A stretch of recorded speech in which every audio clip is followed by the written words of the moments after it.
Hey,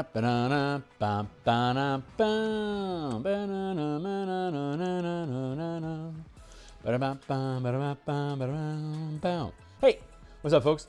We're going to do some artwork today. No, we're going to do some game design today. That's right. It is Thursday night. It is time for us to get on with our game design. We're going to do some Bastion campaigns. It is time for us to get. It sounds like my volume's kicking through a-okay. I learned the lesson from yesterday to make sure I have at least a little bit of sound going here in the background, so I know if my feed dies or not. Ha! Lesson learned, eh?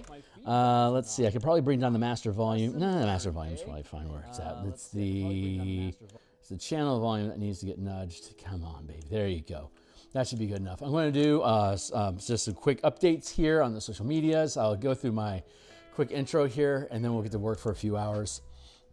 Let's see. Chickadee, chickadee, chickadee, chickadee, chickadee, chickadee, chick, chick, chick, chick, chick, chick, chick. All right, cool. And now we'll do the social media posts. If you're already familiar with my channel, skip ahead a minute, and we'll get through all the blardy-blar.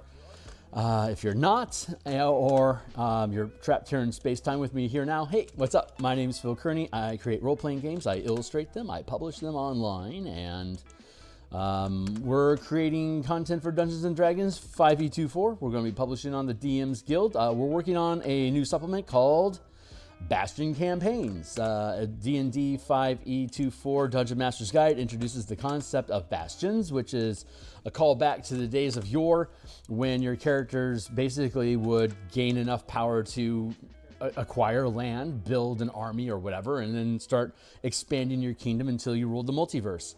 Good times. Hard, long road.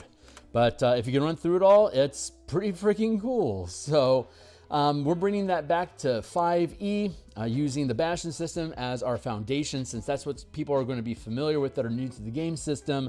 It's easier to introduce them into the Dominion style of gameplay by using tools that they're already familiar with. And one of the things that we specialize in this channel is making use of the tools that exist in 5e to build different types of games. So let me click over here real quick. Here on YouTube, while we're live, like, subscribe. Holy Hannah, thank you guys, more subscribers. That's fantastic. I appreciate you guys taking an interest in this stuff. Here is a bunch of books that I've already written that manipulate the magic system with like the 5-color mana spell point variant rules, scale of combat and movement during adventuring, with the Spelljammer combat and exploration document. Pacts and Patrons reimagines the renown system into otherworldly patrons using the 10 guilds of Ravnica as your Warlock patrons. The Theurgy system converts spell casting into ability check casting. And Point Warlocks converts everyone's favorite Warlock into a spell point system that we use throughout the color mana system, our universal spell point system, as well as the martial power system that we are currently playtesting on my Discord channel. Jump into my Discord channel if you want to hang out for funds. Here is the full playlist of the 21 episodes of us converting the DMG Bastion system into the Bastion campaign Dominion style of play, as well as all the content that we had created last year involving the base mechanics of these ideas before the Bastion system was released. And for good measure, if you click this button here, it'll take you to the read-only, look, don't touch document that we are currently building here on stream for the Bastion campaigns format. So we've already gone through the 7 orders that exist inside the DMG that you are able to issue to your Bastions to do stuff. And then from there, we've built out what kind of stuff you can do. So kind of a logical flow over there, right? So we're still going through. In the DMG, there's a total of 29 different... where'd you go? Whoa, this formatting is... Funkadelic. Is it just too narrow? Is that what's going on? What is going on with my format? Hold on. That was weird. Like that side rail was gone. Wasn't that weird? All right, so we're back. Let's see. We're looking at the Bastion's special facilities. There's 29 special facilities that are listed in the DMG that let you do a very small amount of things, like make 4 or 5 different non-magical items, or like make 6 or 7 different types of potions, or make a holy symbol, like a very, very limited palette. They're timid about letting players create stuff. Well, the Bastion system that we have going here allows you to make anything that you want, but it requires ability checks. And if you fail the check, you have to it either becomes an adventure for you to resolve whatever that complication is, or it requires you to invest more resources, perhaps more resources than you have in your Bastion currently, to be able to execute that command to overcome the complication. So you can either keep it in the background, but it becomes ability check focused, kind of like skill challenges over the longer period of time. You have like say each week in your Bastion, you can issue orders. If they've completed a task during that week, then they're loaded up to take on a new task. If you're building like a Hammerhead Spelljammer ship, it might take you 3 months to build it. So you're going to lock that order down, and you'll have a number, depending on how powerful your Bastion becomes, is the number of orders that you can issue at the same time. And they all run on their own timer. So if it's going to take 3 months to build that Spelljamming ship, and say a month to make the Spelljamming helm, if you want that ship to hop off and fly away right away when it's done, you could either make the Spelljamming helm now and have it on stock for when you finally finish the Hammerhead ship, or you can do other things with your Bastion. And when that last month, we're in the last month of production, cool, well, let's go ahead and make the Spelljamming helm now. And then those two things can complete at once, but it would tie up both of those orders for a month. So what are we going to do next week, done. Okay, so there you go.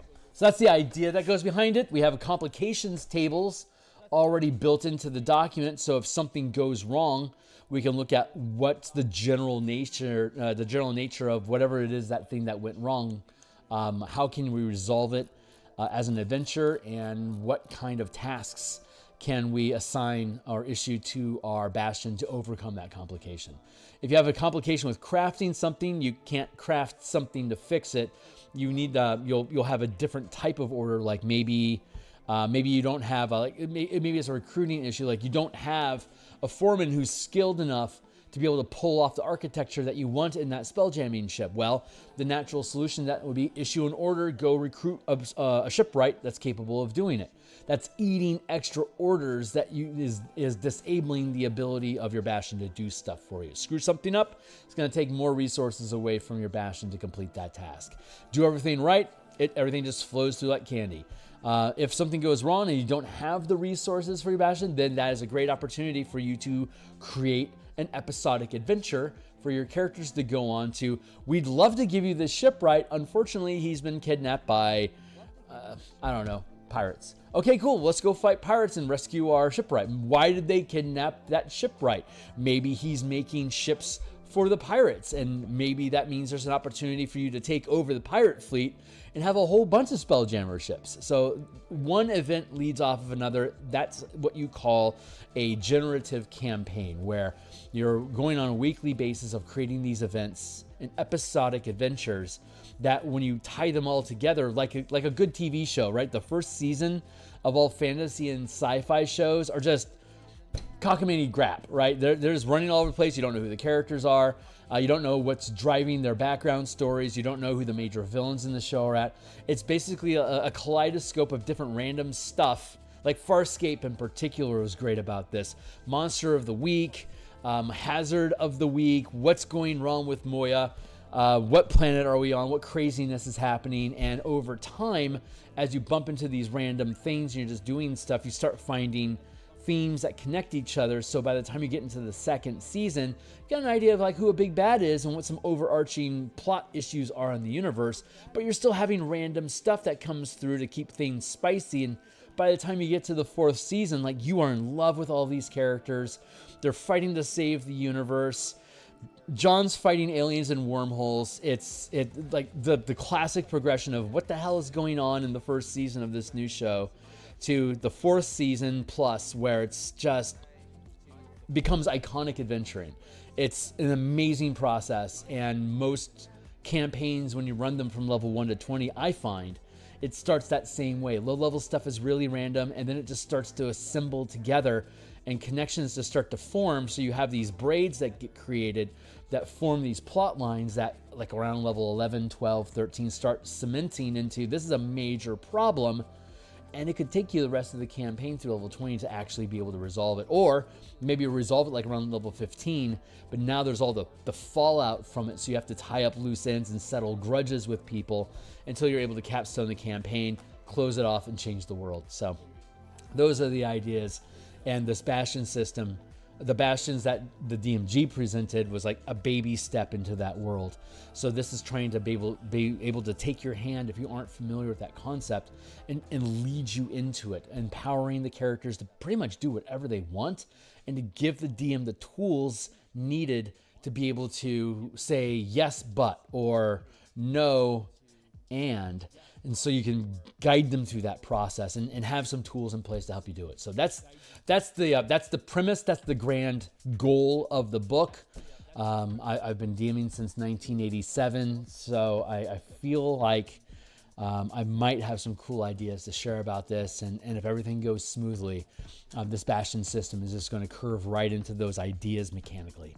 So that's where we're at. So we're building facilities. We've got 29 different facilities. The way that we run it is you've got 5 ranks. They correspond roughly with your proficiency bonuses. We were talking about this last session, so you can check that out on episode 20. And so each facility, mostly depending on like how powerful of a presence do you think your organization, your Bastion, needs to have in a community, or what sort of like the size of the facilities perhaps. That would warrant that sort of a place. Like, for example, you could have a small arcane study right off the bat. It's got a stack of books. It's got some cool subjects. You can do a little bit of research with it. You can use the information in those books to make some simple items. Maybe put some basic dwomers on items to enchant them.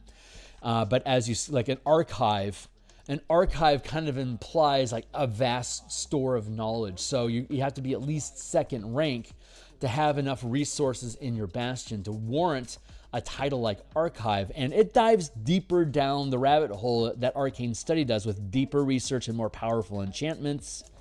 And then you get all the way up to things like an observatory, which is like a facility with a massive telescope that you can peer through the multiverse with, to use as like a contact other plane. That's one of the things that you can use it for. Here in the DMG, you get access basically to contact other plane, which is a 5th level spell, which you shouldn't have access to normally until 9th level, which means that you've gained +2, +3, +4. You've gained proficiency modifiers to the 3rd rank or 3rd level spells as a half caster, and thus you get access to it as a 3rd rank facility. So, but it only costs you 1 resource to have it. You just can't have it until you've gotten to the point where you're powerful enough to be, you're basically strong enough in power to peer through the multiverse in that manner. So, Topola, for example, in Spelljammer Combat and Exploration, or in the Light of Xaraxxus adventure, I think she's equivalent to a 10th level sorcerer. So that also has her in curve with having an observatory in her floating tower, peering through the multiverse like we were just talking about. So we're going through each individual facility and basically fleshing out, like summarizing what are all the things that you can do, and then adding a little bit of pepper. Just trying to spice things up with each one of them to make them more broad in scope, and something we want something interesting beyond just the ability to create magic items, non-magical items, research, whatever. We also want to have like little perks, like feats that allow you to break or bend the rules a little bit. So you're motivated to want to have these facilities, not just because of what it can do, like for your research or whatever. It's that it's giving you a unique perk that makes your Bastion that much more unique. So let's see, where are we at? Oh yeah, we were talking about having an auction house to separate between gambling and actually like gaining and losing resources. That makes a ton of sense to me. Auction resources, so that should probably be, let's see, trade, big score, big gamble, payoff, winning resources that can be added to your Bastion. Let's see. Maintain and trade. Yeah, I think what I want to do is go cut this free. and go up to the auction house.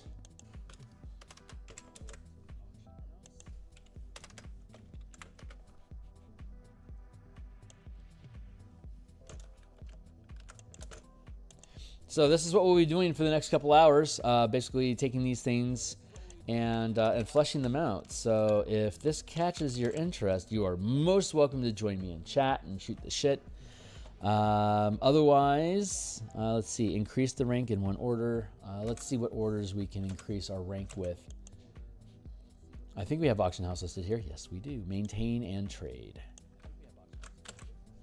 The more resources you have dedicated to a specific order, the higher rank tasks you can perform using that order. Like Empower is for making magic items, for instance.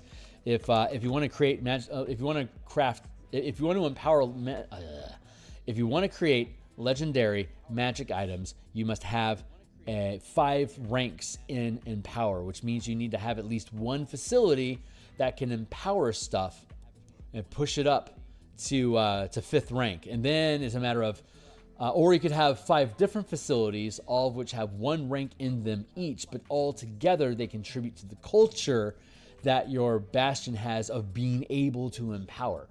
So even though you might only have, like, say, 1 rank in Workshop, if you also have an Apothecary and a Reliquary and an Archive and say an Observatory, then you would have 5 different facilities that would allow you to have at least 1 rank each, all combined. That's 5 ranks. And you need common, uncommon, rare, very rare, legendary magic items, 5 levels of magical progression. No one can make artifacts. That's a god thing. So you cap at legendary at 5th rank bastions. Now at that 5th rank, which is about 17th levels of character, which tracks with what your character can already do. So relegating it to your guild, to your bastion isn't a big deal anymore. If you had 3rd level characters that were capable of creating legendary magic items, that would be a big deal. But your characters have earned the ability to wield that level of power. So once your characters can do it, they can have others do it with/for them, which is, again, a better, I think, a better translation of how the Bastion can operate to help players execute the type of campaign and power fantasies that they want for their players, especially if you're really into crafting and harvesting. So, auction, increase the rank in one or more. In one order, either maintain or trade. So if I have an auction house, I can put points into maintain and I can put points into trade using the auction house. If I had 5 ranks of both maintain and trade, that'd be a total of 10 resources that I've put into the auction house, which would make a massive auction. Like, it'd be huge. Like Texas style. I can't think of a huge auction house right now, quite frankly. Maintain trade, yeah, that feels good though. Prereq second, there we go. Increase the rank in one order. Maintains is for maintaining a lifestyle, and all the things that your Bastion could potentially create or offer as services folds into has background activity like downtime. What does your Bastion do? Like, when your characters have downtime, they hang out in the Bastion. When the Bastion has downtime, they sell stuff, thus generating an income or maintaining a lifestyle for the Bastion and your characters while they're there. The higher rank, the better the lifestyle, the higher the difficulty roll on your Bastion check. The higher rank your Bastion, the easier it is to hit the mark. Want to have a luxurious aristocratic lifestyle for your characters? Why not run a mega corporation that racks in billions of dollars a year and just put a slice of that towards your characters having a high-end lifestyle? That is a viable, that's an order. That would be a single order for your Bastion. Maintain a lifestyle from our organization that will retain that will lock them in with us. Maybe if you start offering a wealthy lifestyle for everybody, you can start pulling in 4th rank NPCs that can act as specialists inside of your facilities to be able to produce even more powerful things than what your Bastion would otherwise be able to do, for example. So let's see. Maintain equals. Actually, we should put it down as auction resources. You can use a Bastion resource to win to earn. You can use your Bastion. You can use a Bastion resource. You can auction you can auction resources from your Bastion to earn gold equal to the rank of your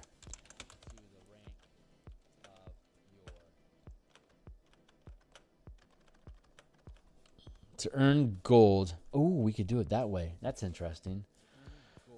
Let's see. Auction resources. You can auction resources from your Bastion to earn gold equal to the rank rolled.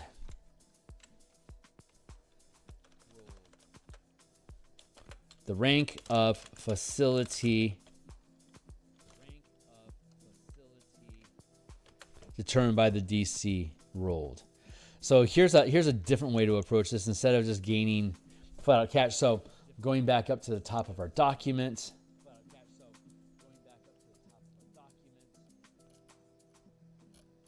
Oh, that feels good. Let's go to here. What do you mean loading issues?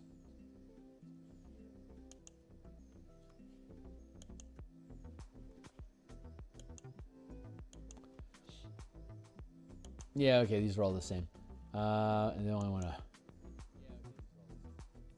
There we go. Okay, cool. Everything's straight. Let's see. Auction houses where we're at. Facility orders. Let's take this one to the top.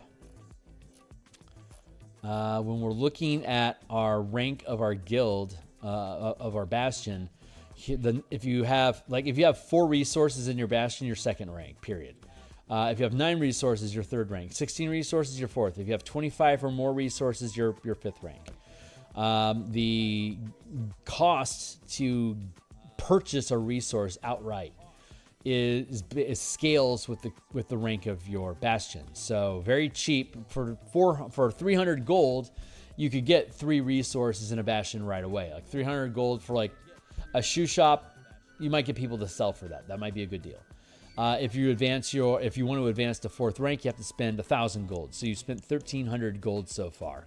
If you want to get, but you would spend up to 4, 5, 6, 7, 8. You would spend up to 5,300 gold to purchase a Bastion up to 8 resources. And again, each point of resource can be placed in a different facility, but you can't advance any specific facility above the rank of your Bastion. So if you want to have 5 ranks in your archive, you have to get to 5th rank as a Bastion. And you could, if you decided, put all 25 of those points into archive to have just a massive archive, but your benefits cap at 5. So diversifying is in your favor unless you're chasing a particular flavor theme. So as your Bastion gains ranks in influence, each point of resources is worth more gold.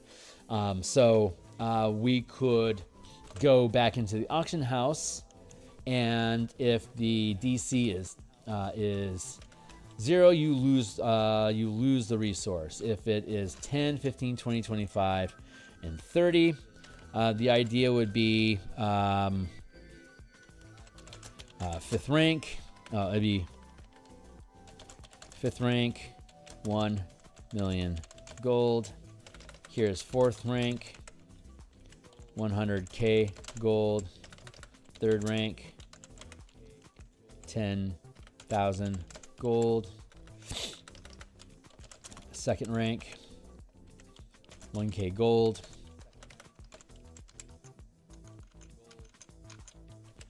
1st rank,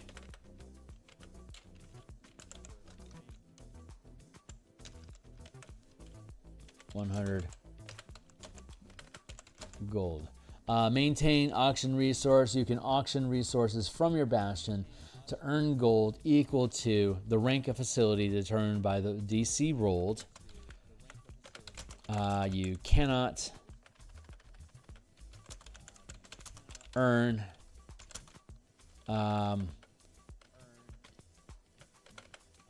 the amount you earn cannot exceed the current value of your bastion. For example, if I am a 3rd rank bastion and I decide to auction off a resource, it'll cost me, I'll have to hit a DC 20 on my bastion check.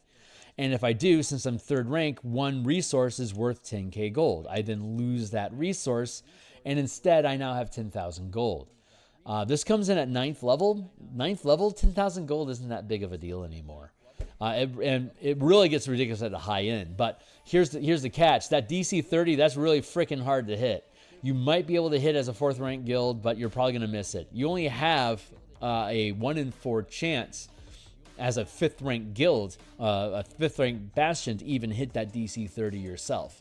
So most likely you're going to be earning something at a lower grade than what you could potentially pull off. But if that 4th rank bastion was able to pull off a DC 30 plus, it's still only going to be worth 100k gold, because the 4th rank bastion resources are only worth up to 100,000 gold apiece. And at 13th, 15th, 16th level, 100,000 gold isn't that important. So this actually all kind of tracks together really nicely. At a point, there's nothing for you to do with that amount of gold other than just invest it into a bastion. So it's kind of self-feeding, but the bastion lets you do more stuff, make things, go places, do things. So it's you can start off with 1 bastion for the team to share, and as you accumulate more resources, as you go on adventures, at the low levels you can convert that gold into resources for your bastion to build more quickly. And then at later levels, as you go on adventures, instead of getting more gold, which is effectively worthless now, you could instead gain resources as the rewards for your adventures. So you're now focusing on accumulating resources to expand your current bastion, or to set up a new bastion, or to build a new settlement, or to install a puppet government to take over another settlement. There's a lot of different ways. There's a lot of tools in here that all work off of that ability check to be able to pull these things off on a scale of 1 to 5, or 10 to 30, I guess. So those are the ideas. So auction house, maintain equals auction resource. You can auction resources equals you can auction resources from your bastion to earn gold, equal to the rank of the facility, or the amount you earn cannot exceed the current value of your bastion, bastion's rank. Results and value in gold.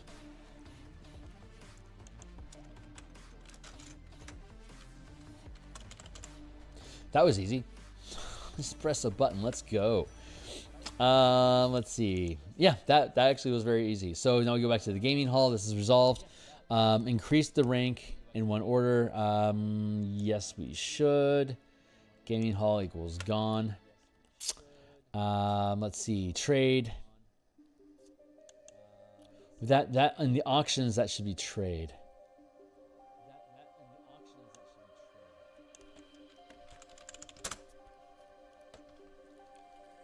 And in the gaming, see, you use maintain to create a lifestyle like poor, comfortable, wealthy, like we were talking about. The gaming hall doesn't actually need that. Like, we don't need to use the gaming hall specifically to make that check, but having a gaming hall allows you to put more points towards the ability check to succeed. It's like the gaming hall contributes to the lifestyle that you can maintain. If you roll shitty on your maintain check and you have a poor lifestyle right now, it's because the house is losing. If you're the house, then the house has been losing money and you're not keeping a tight ship. If you roll really high and you score, like, say, a wealthy or aristocratic lifestyle, then you can maintain it, and depending on your rank of your bastion, you can sustain it for a longer period of time. But like a low rank facility, a low rank bastion might be able to live like a wealthy lifestyle for like a couple weeks before you end up rolling poorly again. And so you have this chaotic up and down in lifestyles for your characters. You could lock points in resources. Instead of spending resources on a facility, you could spend resources as a meta currency to lock in a specific type of lifestyle that you have. So that's we'll have to talk about meta. We'll have to talk about locking points for meta narratives like that. But that'll be once we finish building all these facilities and then what they can do, then we can go into what's how can what if you spend say 5 points across 5 facilities, you now got 5th rank worth of maintaining to be able to easily hit a wealthy, at minimum, comfortable lifestyle for your Bastion. But what if we lock those points? What if you lock points inside of an observatory? Like you're overspending how many points you actually need invested into the facility to make it work. What if we overinvest? What kind of, again, feat benefits can we generate from that? So that's the idea. So gaming hall is resolved, and we did the garden, and we did the greenhouse, we did the guild hall. Now we're at, here we go. We are at the laboratory. So let's go up to the laboratory and take a look at it. Here.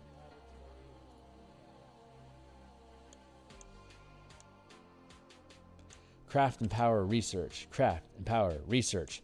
Cool. Now let's go. Let's see. This is upper. This is our list. Let's take this all the way down to the gutter, where all our trash is at.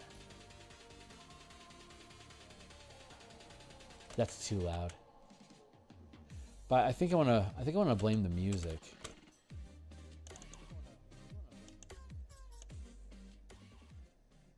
I use Epidemic Music. It's a subscription service that, as long as I'm subscribed, I can use the music on it any way I want, and they won't copyright strike me. Sounds fair.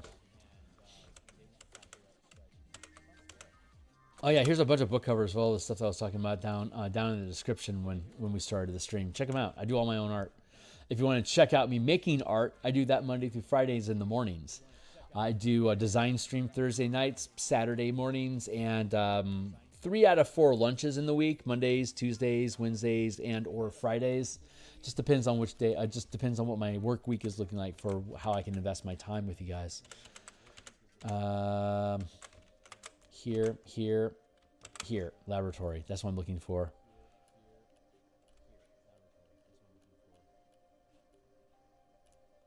Laboratory. So according to the DMG, you can create alchemist supplies, create anything using alchemist supplies in the laboratory. You can create anything listed in the alchemical supplies list of equipment, which is generally anything up to 100 gold pieces. At 2nd rank, we can create up to 400 gold pieces. We can create poisons that are up to 300 gold. Essence of Ether is the most expensive one. We can harvest exotic materials up to 4,000 gold in value. We can also produce poisons, which are burnt ether, torpor. Burnt ether flames at 500 gold, torpor at 600 gold. That's basically all you can. These are the only things that you can make in the DMG. So obviously we want to expand what we're capable of doing with it. So let's look at, we have craft and power and research. So let's see, craft 1 to 5 equals non-magical items on the list above. And if you don't know what I mean by the list above, we've already taken every item in the game and broken down what kind of facility could create it, what kind of materials do you need, and what's its cost by rarity. Common is 100 gold, uncommon 400, rare is 4,000, very rare is 40,000, legendary is 200,000 or more. So those are your scales that you work with. I've got an itch. So a club, which is like 6 gold pieces, that's less than 100. That means it's a common item. It's a non-magical item. It's common, and it's basically made out of plant material, like a heavy branch. It could theoretically be a bone from an animal, but we're just going with the most common materials. Typical materials. Let's do that. Typical materials.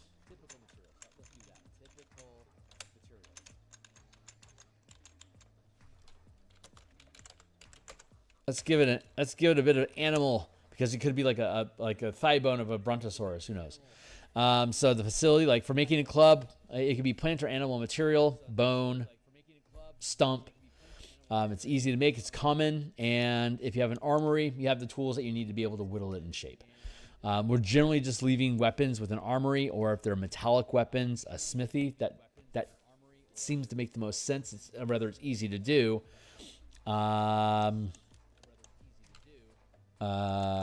Typical facility. So by adding typical, like this is what you would typically allow to do, but you could be like, hey, I have a carpenter workshop. Can I make a club in the carpenter workshop?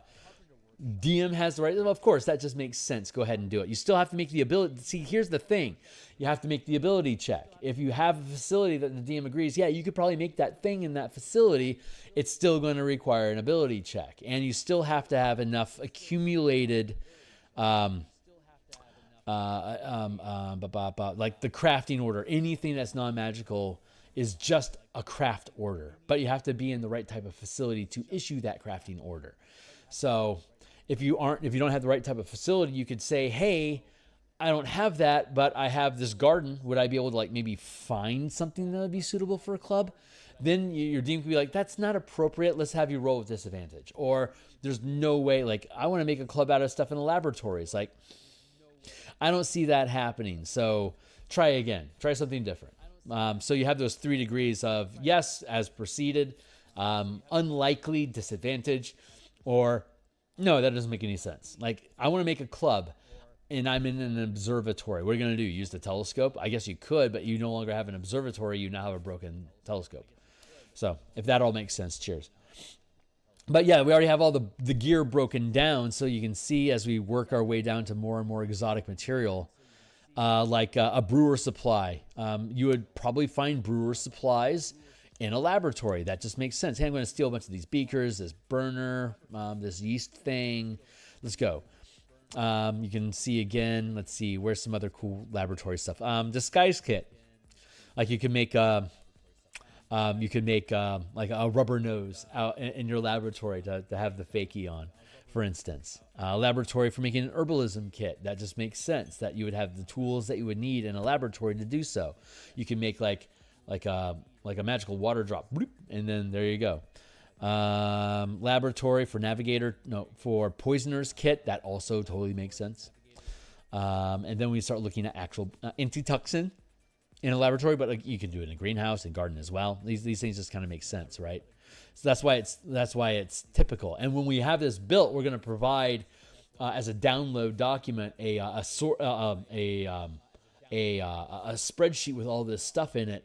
And it'll be sortable by material, by facilities, by the actual equipment. It can all be alphabetized. So what I have a workshop and an armory and a laboratory. What are the things I can make with that? Click, click, click, and then it'll just show you.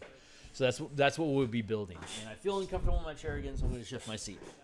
There we go. So yeah, that's our gear. So laboratory, craft, non-magical items on the list above. Empower equals. Now let's go down to the magic item list, because the magic item list will tell us what kind of magic items we can make in each type of facility, broken down currently by the category of magic. So again, everything in the DMG and Player's Handbook is in here right now. So that makes it a really useful list. So we can see here here's all the different types of magic items. And then charms is kind of a magic item. They talk about it in the DMG. They're weird. Hey, what's up? Defected Gaming. What's up, my guy? What about a laboratory for the navigation? You mentioned observatory. The observatory is its own. In the DMG, an observatory is its own facility. Here, I'll show you what here it is. I'll show you what the observatory is supposed. What they say the observatory can do in the DMG. If you aren't familiar with it already. O is for observatory. Okay, let's just look at it real quick. First off, you can use the empower order, and to do so, the observatory charm. You can make a supernatural gift. First off, you can use your observatory to peer into the far corners of wild space in the astral plane. After spending a long rest in your observatory, you gain a magical charm.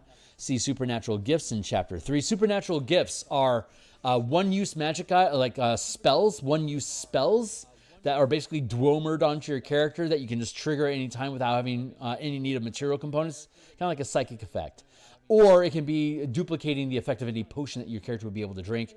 Basically, you use a magic item and you trigger the charm. So that's what you can do with the Empower Order. It lasts for 7 days or until you use it. The charm allows you very specific. It allows you to cast Contact Other Plane without expending a spell slot. You can't use this charm again until you regain it. And then Empower Eldritch Discovery. When you issue the Empower Order in a facility, you are able to, you enable yourself or the facility's hirelings to explore Eldritch Mysteries of the Stars for 7 consecutive nights. At the end of that time, roll a die. If the number rolled is even, nothing is gained. If the number rolled is odd, an unknown power bestows upon you. Oh yeah, a charm. There you go. That's where that came from. Charm of Dark Vision, which is a 2nd level spell. Charm of Heroism, which is a potion of heroism. And then Charm of Vitality, which is also a potion that are translated into Dwemer effects. The Observatory is the charm allows you to cast Contact Other Plane. 5th level spell. You can't gain access to it until 3rd rank, which is effectively 9th level. 5th level at 9th level tracks. And you can't gain this charm again. So that's all that the Observatory does, technically. So what we're doing with it is true. So we actually have this marked down below. We were tinkering with this before. Let me find that list here real quick. We got a couple different tabs. Oh, by the way, if you want to read along, here's the document, the playtest document. It'll be read-only for you, but literally all the books I've ever made on the DMsGuild, they're 100% free preview. All my stuff is take a look. So if you like my stuff, you end up buying it to support me, thank you. Otherwise, if you think my ideas end up being a waste of time, why would you have to spend your money to find that out first? It just doesn't make sense. So yeah, take advantage. Let's see. Let's go down to the, I have a mega list. Here it is. Observe it. Oh, I'm sorry. I'm on a laboratory, right? I was supposed to be doing a laboratory. Hold on. Let's. I got dizzy there for a second. But here's how you saw what we had in the observatory. Here's how we translated it. So using this, you can increase your ranks in Empower and Research. So if you have 5, if you 5th rank is, here's the rarity of magic items that you can create, making divine and arcane charms. So the level of potion that you could effectively bestow upon your character, or the level of spell that you can bestow upon your character, is dependent upon first the rank of your bastion. So it corresponds with your character's level 1, 5, 9, 13, 17. So if you want to have a legendary, like if you want to have, well, there are no legendary potions, I think. So let's say a 9th level spell effect that you want to have on your character, like imprisonment. Like point my finger and I imprison you. Cheers. That's a 9th level spell.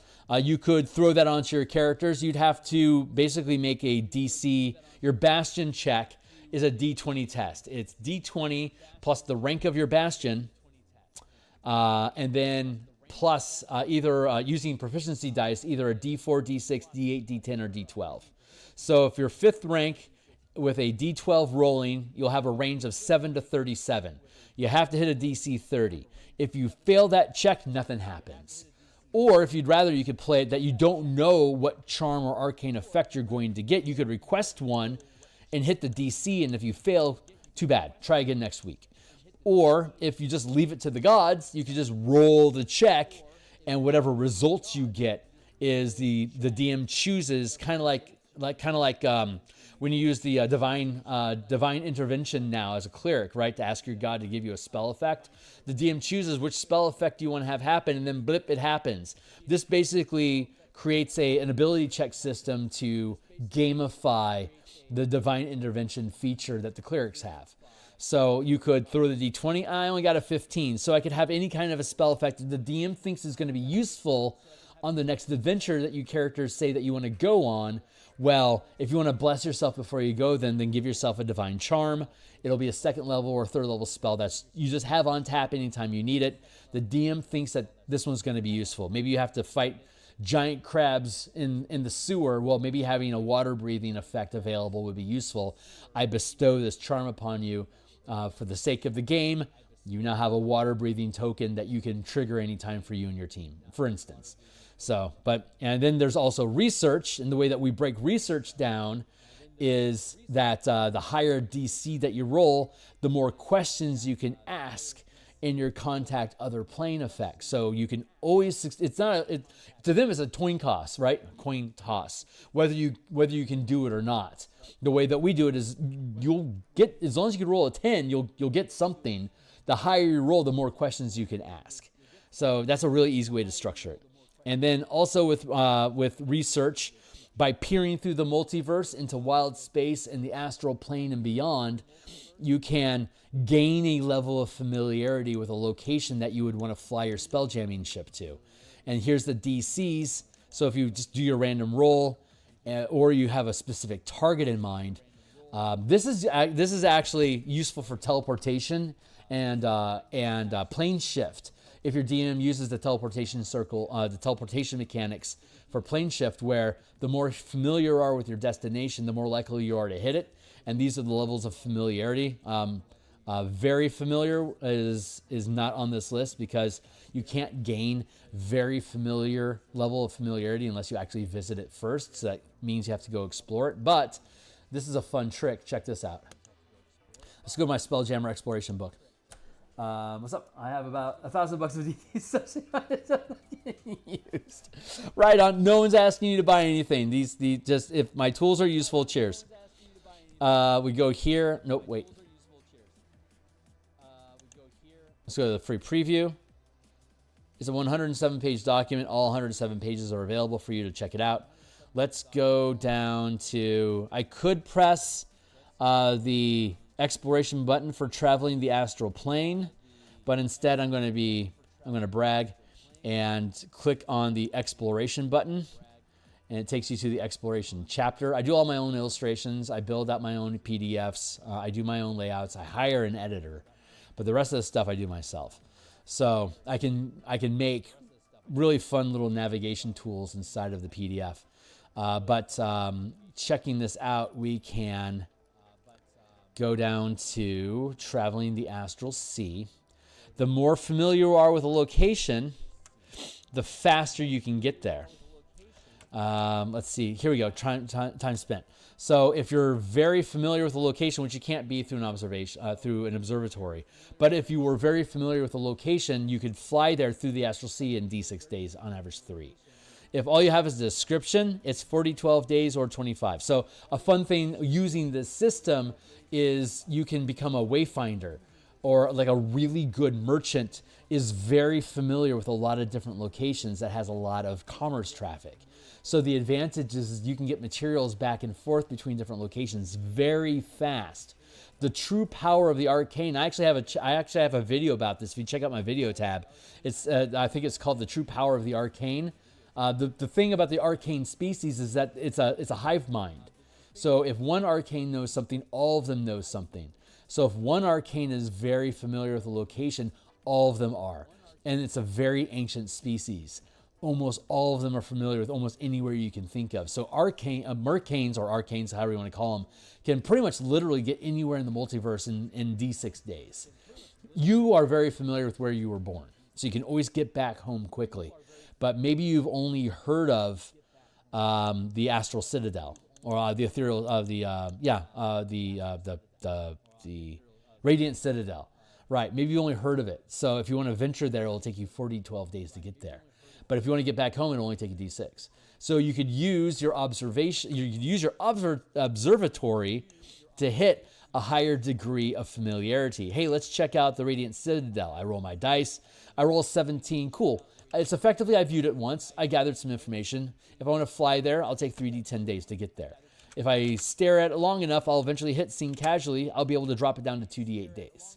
But I'll actually have to go there and spend time. We have rules about how long I have to spend. But like, this is one of the ways that you can manipulate the 5e game engine to do more with it than what is presented in the wizards books. Like they didn't think about researching familiarity. They never provided any rules about it. So we have on the next page, there's rules about gaining familiarity, and these Let's see. The familiarity with the location depends on how big it is, and how long you spend there using different charts that I won't bother with here. But the observatory simplifies that entire process down to a single die roll, which is what the Bastion system is supposed to do. Do things that you would want your characters to do in their downtime and resolve it as a single die roll. So it's very fast and easy for you to be able to do downtime activities and make it a fun thing to integrate into your game, because it's just something you can just fire off a couple dice and you're done. So that, hey, cool, this thing got done, let's go. So you don't have to waste a lot of time on it, or the DM doesn't have to really even think, how would I do this? We're providing so many examples in this book. The rule of the mantra that we have is, if you want your DM to make good rulings, give them good rules to build examples off of. So this book is full of all sorts of easy to use rules that allows your DM to mix and match these things together to be able to come up with your own solutions. So going back to the laboratory, since that's what we're actually supposed to be doing. Thank you for joining my TED Talk today. Let's go up to the laboratory. Let's see what the laboratory is supposed to be able to do, or what it does in the DMG. And let's see how we can expand upon that. So it's a crafting thing. The laboratory contains storage spaces and blah, blah, blah. Craft options. You can issue the craft order in the facility to choose one of these very limited options. If you have, you can craft anything that alchemist supply. Oh, you can actually make alchemist supplies. If you have alchemist supplies, you can make the things that the alchemist supply lets you do, which is this limited list: acid, alchemist fire, component pouch, oil, paper, and perfume. These are the only 6 things that the Bastion create. Or it can create a potion, a vial containing 1 application of poison, and the 3 types of poisons that it allows is burnt ether flames, essence of ether, or torpor. Those are the only things that it has. So literally these 6 items, the alchemist supplies itself, which is 7, and then these 3 very specific types of poison. This whole facility is only ever, according to the DMG, able to make those 10 limited items. So let's blow that open.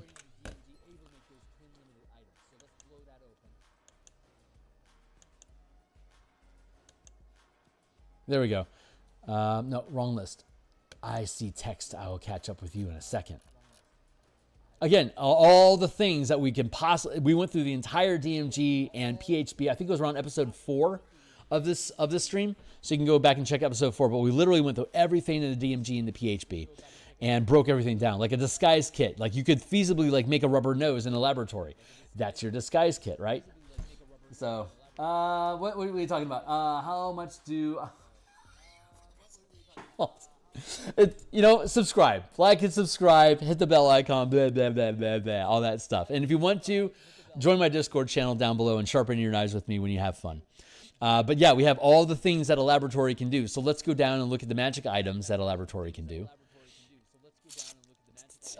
You can see here, like some of like a basic poison you can make with a garden, right? But anything that's more advanced than a basic poison, you need to have a greenhouse or a laboratory to do it, like assassin's blood, uncommon animal or plant. If it's plant-based, greenhouse makes sense. If it's plant or animal-based, a laboratory makes sense. So if you have either one of these facilities, you can make assassin's blood. If you only have a garden, you can't make assassin's blood. Assassin's blood can't be grown in a garden, apparently. Like, those are the ideas. Lothstein requires spider poison to create. So you have to have a laboratory because you can't create spider venom in a greenhouse unless you find a spider, right? So the DM can create exceptions if you want. So, yeah.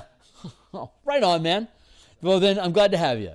You are most welcome here as long as you please. I'm sorry, I don't recognize your name offhand. So many people use so many different names, it takes a long time for me to make things stick. But the magic items that you can create in a laboratory are potions. Anything else? Anything else?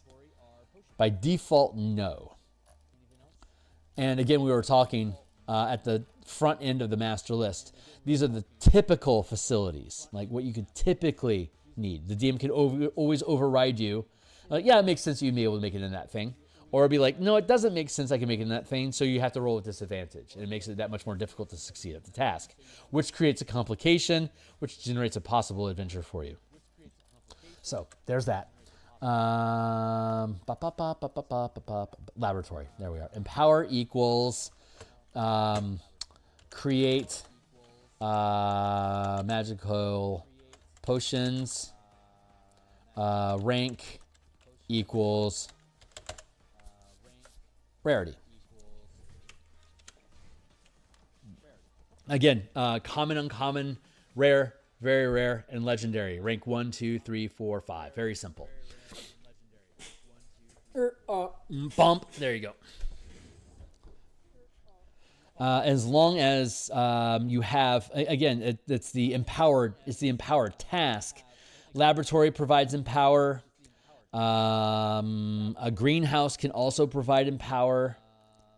A garden can provide empower. A demiplane, if you happen to have one, could also be empower. A barracks can't. You can't empower through a barracks. You can't empower through an auction house, but you can create magical weapons and armor in an armory. So that's also empower. But you could put points in the craft instead of empower. So you have to have a facility that is capable of empowering. And by the time you put 5 points worth of empowerment throughout your facilities, as long as the magic item you want to create is on the list above of things that you can build in the instance of a potion. If I had a 5th rank greenhouse, I would be able to brew legendary potions. And it would just be up to you guys to decide, like, what's the flavor and, like, what's the language and stuff like that. Like, what's the narrative that goes on to it. But you have the points. You can do the thing. It's a DC 30 to pull it off. So it's really difficult. So, yeah, because a greenhouse, a garden, and a laboratory are all capable of brewing potions as long as you have the materials that you need. One of the complications that arises when you fail your check is X. No, you don't have the right materials that you need. That sends your characters on a quest. I need to get the spit of a displacer beast. I need 2 vials of displacer spit. So go get mauled by a displacer beast and we'll wipe it off of your wounds. And that'll be what we need to be able to create, like, that potion of blur or whatever, right? So there you go. If you pass the check, your DM would be like, yeah, you have the materials that you need to create your potion of blur. Congratulations. You have that at the end of the week. So it's that simple. If you want to use this thing as a source of adventure hooks, just let them start running the Bastion. And as soon as they screw up a die roll, that's your first adventure. And then it just cascades from there through level 20.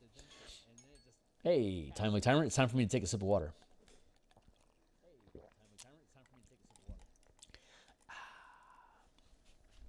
Thanks for being here, man. I appreciate the company. The work of a designer, especially the work of an artist, is incredibly lonely. I started streaming because of how much time I spent in isolation while I was painting pictures for my books. And I'm good enough as an artist that I can paint while I draw. Not quite as good as a designer. I have to actually think while I design. So I'm about due for a fit of silence. So non-magical items, anything that you can afford to build that's labeled with laboratories. Creating magical potions. As long as they have enough ranks, you can pull off the rarity. I could probably actually simplify that just to create magic. We'll work on the language later. But that's the core of what the laboratory is capable of doing. I know we're going to want to expand on that into neat perks and, like, other things, but I don't know what they are yet. I just want to get the foundation put in place first so that we know how to leverage off of it, right? So let's go back to our list of facilities. How many of these things we got left? We got 1, 2, 3, 4, 5, 6, 7, 8, 9, 10, 11, 12, 13, 14, 15, 16, 17, 18, 19, 20, 22. Jesus. Okay, well, we're closer to the front than the end. So if I didn't geek out on these things so much, we'd probably get done faster, but I'm never going to not... the reason I make these books is because the ideas, I geek out on the ideas in the first place, right? 1, 2 is the whole point. Let's grab this. Allow me to share my geekiness with you. Infected. No! It's library, Kearney. Come on, my man. Thank you. Right. Let's go to the end of the bus and see if library is listed here. Huh. Nothing listed for library. That doesn't seem right. Here's complications. Like if you're trying to research something and you screw up the die roll, you'll roll a d6. There's 7 types of orders. So whatever order you're attempting to issue, when you screw up that die roll, you can't solve the problem from within the problem. So if you can't research, like if you weren't able to research, I like to use Baphomet's true name. If you fail the die roll on researching Baphomet's name, you can't just keep researching because you couldn't find it in the first place. It shifts to a different problem. So I'd roll a d6. Oh, fuck it. Let's just play along real quick. I'll just throw a d6 here. I got a 4. So 4. The answer is maintain. So the issue is here, which is the hirelings discover a dark secret. They're afraid to research any further. The maintain order can be used to offer additional pay or rewards to continue despite the risk. And the plot hook then becomes to further investigate the dark secret to assure the researchers aren't retaliated against. That dark secret, like say in the name of Baphomet, is like, we are realizing that if we discover Baphomet's true name, he's probably going to flay us alive until we're dead, and then he'll flay us forever in hell. We don't want that on our necks. It's like, okay, well, we now need to do something about this. And once you're able to resolve it, assuming you had a 5th rank facility that was capable of finding out that sort of a secret, you would now have Baphomet's true name. And he will probably try to destroy you and everything you've ever known in the process, which is a great 17th level adventure to have. So that becomes your plot hook. There you go. Baphomet knows you know, and he's angry.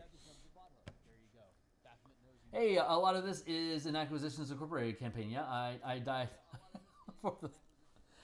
I've died about 1 of 4 of that one. The Acquisitions Incorporated has pieces of this.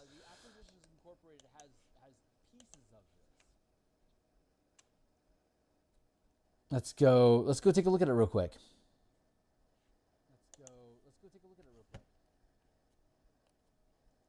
Where are you at, Ack Inc?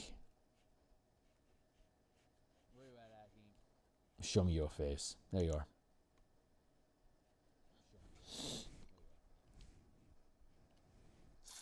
The Order of Wanderer, players' options, backgrounds, playing class, factions and rivals, trinkets, vehicles, credits, components, monsters, Ack Inc. itself, the campaign to come. Episode 6, new races, spells. Where are you at, my dude? Let's see. Franchise tasks and downtime. There it is.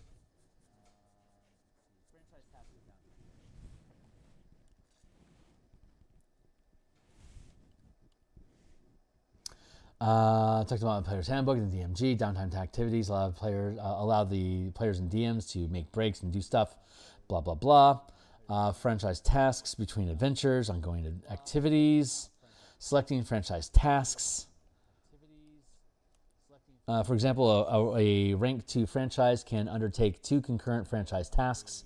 If the characters are setting out to explore the swamp of lingering malaise, they might order their majordomo to send messages to various noble families while they're away, carrying out the sowing rumors activity in the DMG. The task follows the regular rules for that downtime activity, but is carried out by the majordomo instead of your characters. At the same time, the characters might send out another staff member to engage in the Explore Territory activity, a new activity detailed below. Making task checks. When a franchise task requires an ability check, a staff member can use their own ability check modifier to determine success. Alternatively, the staff member can use the check modifier of a character that's overseeing the task. So this is locking it to the proficiency bonuses and ability modifiers of the NPC hirelings that you have in your facility. While what we're doing is we're decoupling it from the minions altogether, and instead, like we were talking about, the proficiency dice, the rank of the facility, plus a d20. So we create a standardized model where you always know what your bonuses are with the type of facilities that you have when you're making different types of checks. And this Act Inc. is mostly leaning on the tasks that are inside the player's handbook, which are also similarly limited in scope, just like this laboratory is. Like, they have a very finite range, but they're suggestions for how you can run your game. So we're codifying a fuck ton of type of suggestions. So you have a really wide variety, a library of different type of tasks that can perform to basically accomplish anything you could possibly want to do in the game. So that's DM'd, not died. Oh, okay. DM'd about 1/4 of the... Oh, cool. Right on. Yeah. So, yeah. Craft. Wait a second. Let's go back here and... I'm going stories, complications, and rivals. So the franchise and downtime system introduces a section. I'll incorporate the ideas. If you use Xanathar's Guide in your company, you probably already are familiar with complications and rivals as parts of downtime, which is here. So let's look at our downtime activities: carousing, crafting an item, selling an item, training, work. Resolving. So here are complications. The description of each activity includes a discussion of complications you can throw at the characters. Each of these sections has a table that offers possible complications. You can roll to determine a complication randomly, or pick one from the table, or devise one of your own that you then share with the players. Buying a magic item, price, complication. The magic item is tough, is fraught with peril. The large sums of money involved and the power offered by magic items attract thieves, con artists, and blah. If you want to make things more interesting for your characters, roll on the magic item purchase complications table or invent your own complication. Here are your complications. It's fake. It's cursed by a god. The seller is a devil. A third party bids on the item, doubling its price. They're very binary. I don't have a problem with them. They're fine. But I'm trying to create a more standardized model that's lean. Since they introduced the idea of orders into the Bastion system, we're using those orders to create new complications. And these are just general order complications with giving orders. We can then go into each, when we're done, go into each facility and also create a D6 table off of like if you're issuing the Empower order in a laboratory, what's the specific type of complication that happens inside of that? It was the Empower order. So here's some of the things that can generally happen with Empower, but we can change the flavor on these to specifically taste like stuff that would be in a laboratory for your complication. Of course, you can go to the old tables if you want to, but we're trying to create a standardized system for, since people in 2024 aren't going to ever see those rules again. It's the Wizards of the Coast is never going to say, hey, if you want to do downtime tasks and look at complications, go check out the 2014 book. We don't sell it anymore, but go check it out.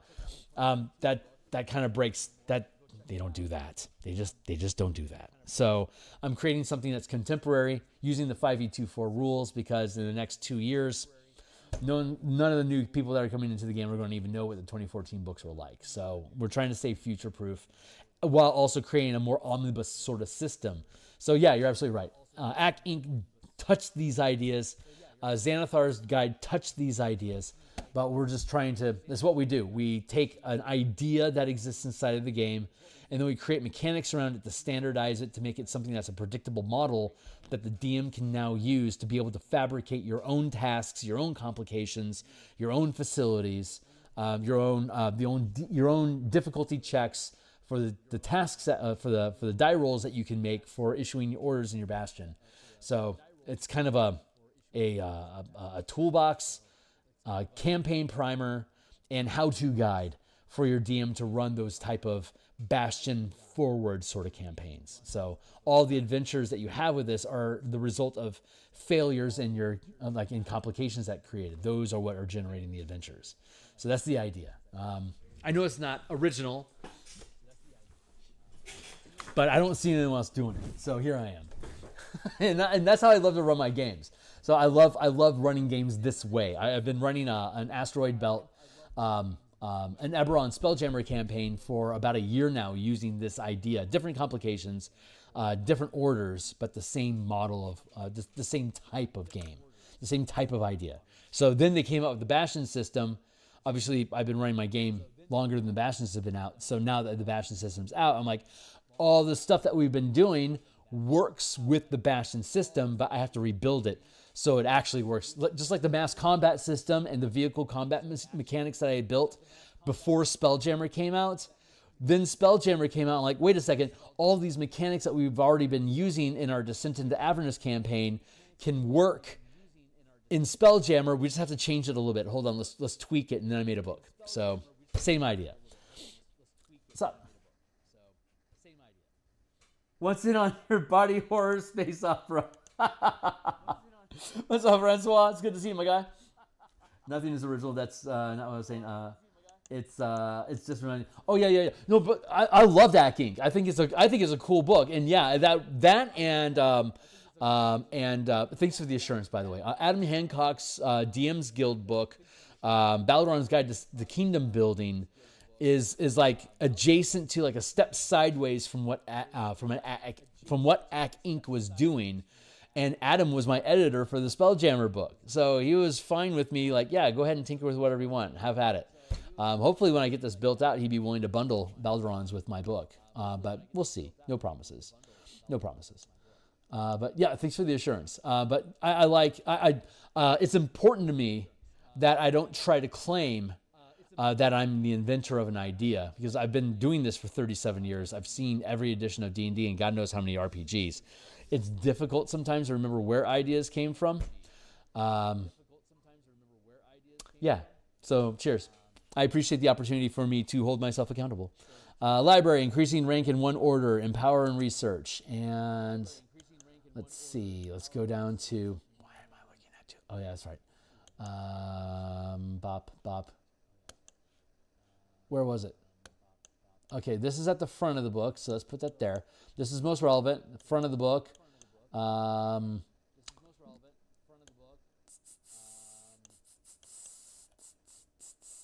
got two of these going right now. And this one is, okay, yeah, let's push back down. Let's go look at the library. We have nothing for the library. Okay, so let's see. Let's go look at the library real quick that's in the book. Make sure we're on point. Bloop. Bloop. Library. The library contains a collection of books plus one or more desks and reading chairs. Research, topical lore. When you issue... Oh, that's right. We were playing with that. Hold on. Where were we playing with that? This document is such a hot mess right now.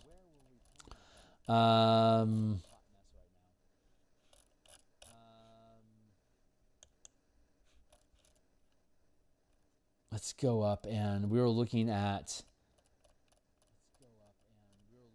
research in general. So let's scroll down. So I have some double listings for stuff, but not here. That's right. It's above the tasks. So let's stay down here in these remakes. Let's go here. Above these, we'll find stuff up here. There we go. Settlements, research, Oracle, Spy Network,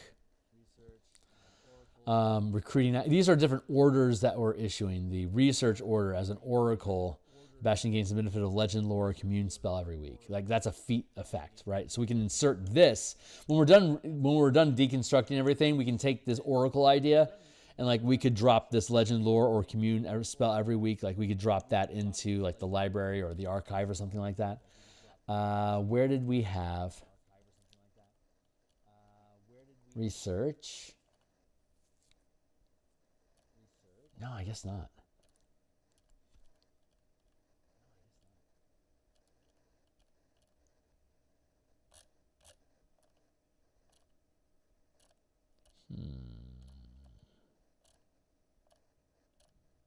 Okay. Well, let's go ahead and move along then. Library. Research order. You commission the facilities hirelings to research a topic. The topic can be a legend, a known event, or location. The work takes 7 days. When the research concludes, the hirelings obtain up to 3 accurate pieces of information about the topic that were previously unknown to you and shares this knowledge with you. The next time you speak to them, the DM determines what information you learn. So 3 questions. All right, let's standardize that. Let's go back to our observatory.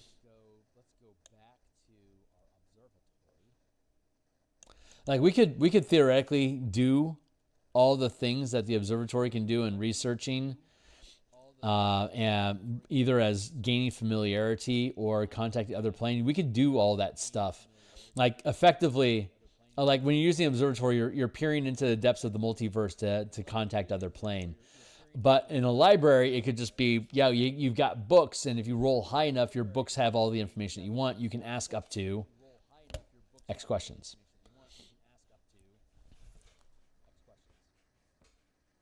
Yeah. Oh, God, yeah, absolutely. Oh, absolutely. Since Manual of oh my God, Manuals of Planes in 3E was sick. And yeah, Akik is good. Could also summon something about, oh God, yeah, you're right. We'll get on that. We're going to get into that stuff later. When we start creating unique complications for each facility, that would be a great complication to have crop up. So let's keep that on the burner so we can slow cook that stuff together. Increase the rank of one item. We have it only can do empower and research. So empower. And I think it's scrolls specifically that we can create with the library.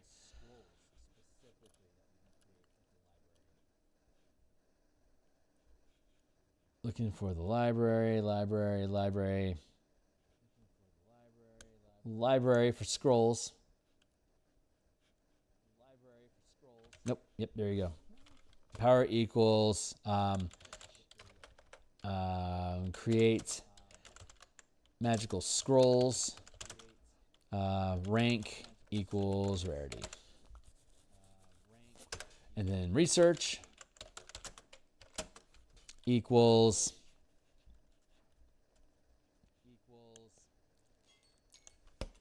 this stuff.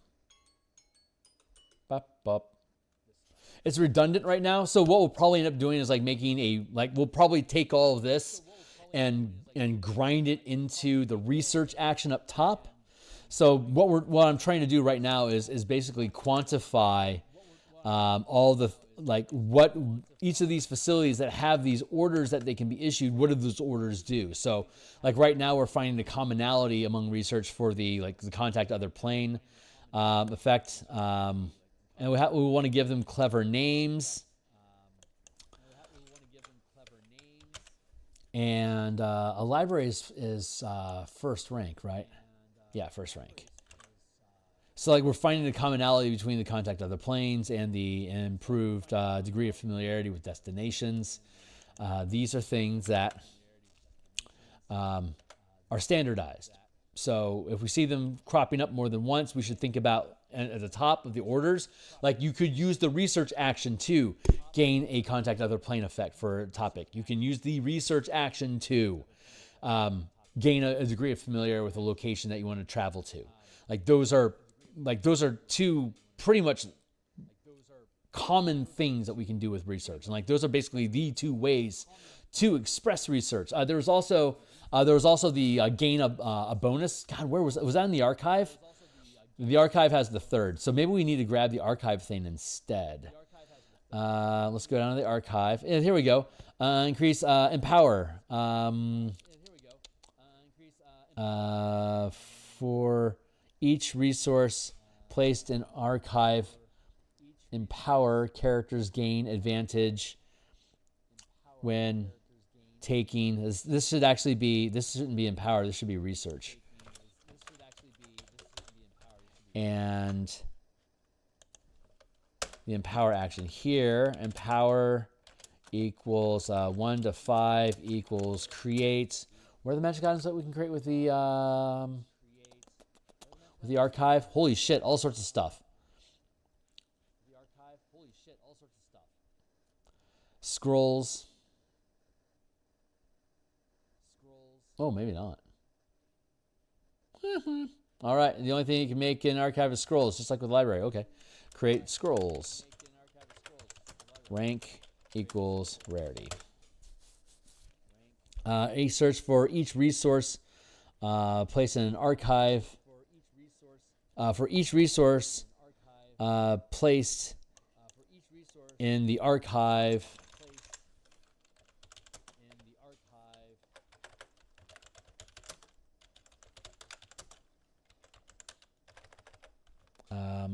invested in the archive.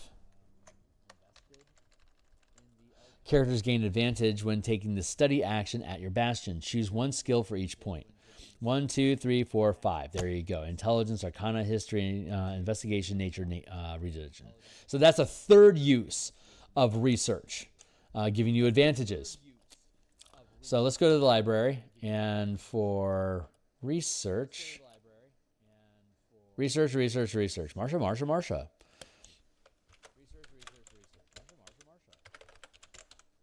And the 1 to 5 is basically what rank is it? So 1 to 5, gain advantage while researching a topic in the library. That's very simple.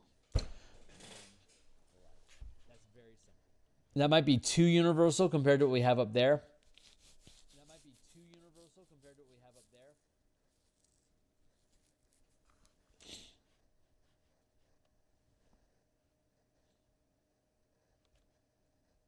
Yeah, that might be too easy. This seems more appropriate than... I like the familiarity. I like the contact other plane concept. And characters gain advantage while using the study action to research a topic in the library. While using the study action in the library to research a topic.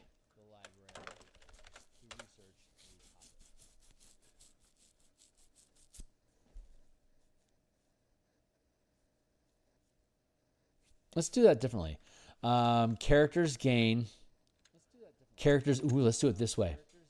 Characters add a Bastion die to their roll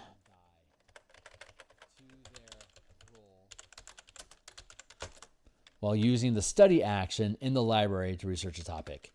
That way we can now combine this with the archive. So the archive can give us advantage on a specific type of intelligence skill roll, and the library can allow us to add the Bastion die equal to whatever rank of library we have. Yeah, I like that. So it's like getting a Bardic Inspiration die for an extended period of time.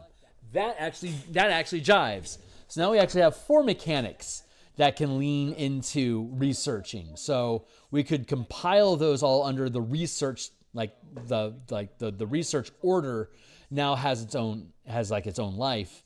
And inside of these facilities, you can perform these research actions. And here's the different things that you could do with that. Like that's the idea. And we might end up, we'll see how we need to divide up all this stuff. But I like these ideas. These are fun. These are a lot of fun. I like this. What's up? Archive should be able to be used for like Farmer Almanac type stuff. Governors, because it's got compiled information. I like it. I like the idea of it being framed around like nature. That makes sense.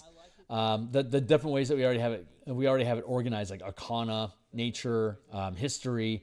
Those things make sense. So like if we're looking at Farmer's Almanac stuff, that would either be nature or it could be history. You could use either one of those. So if your facility has focus in history or nature, then the DM could say, yeah, Farmer's Almanac stuff, yeah, that would qualify. You have that archive. That works. Like, and the DM can caveat this stuff with you. Blah. How is the archive different from the library? Don't they effectively fill the same role? According to the DMG, they don't. And one of the base premises of this book is have everything that was in the DMG about Bastions, have it exist here as well, but expand on it. So the library and the archive are incredibly small. Maybe we should do groupings. Maybe that's an idea. We can once we break this down, we can see what the different tasks are, or like the different perks that we get for each facility. Maybe we can find facility groupings, like we could have like an archive, a library, and a scriptorium all occupy the same space together.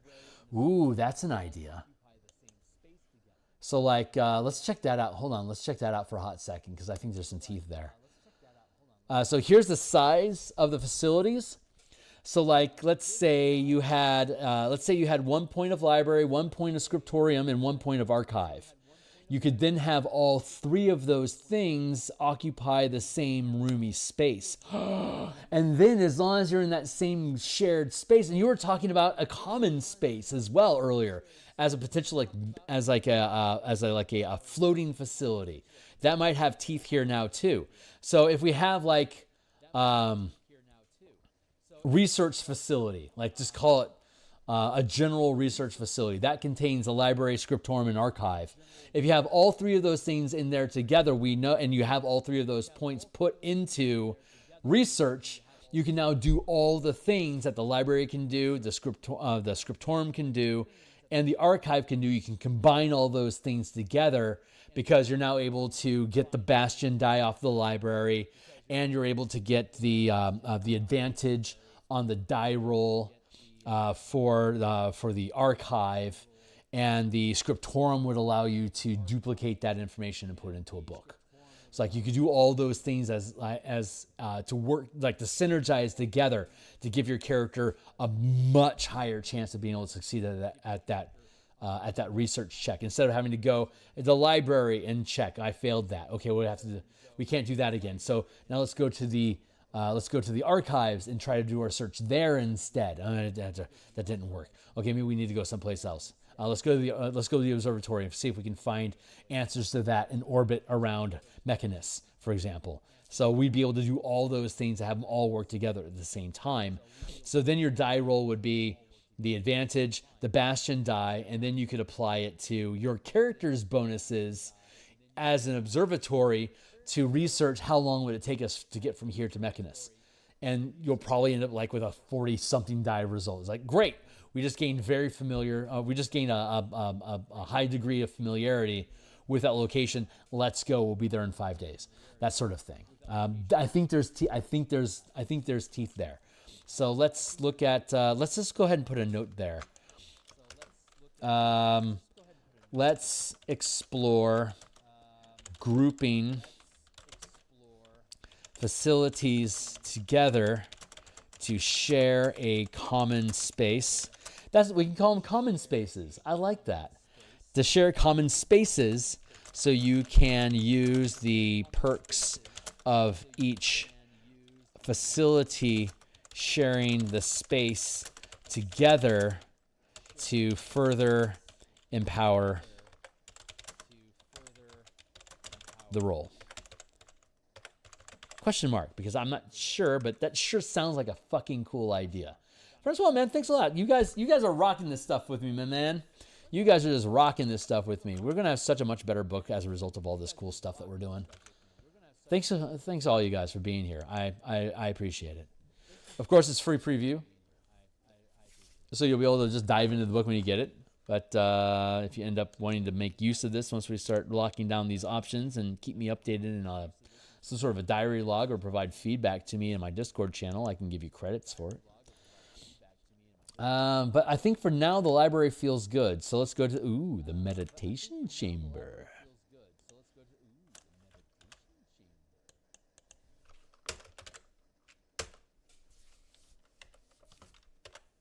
One, two, buckle my shoe. Observe meditation chamber, empower and recruit.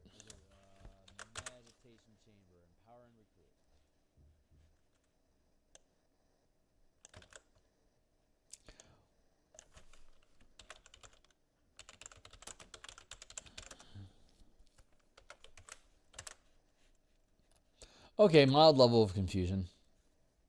Recruit.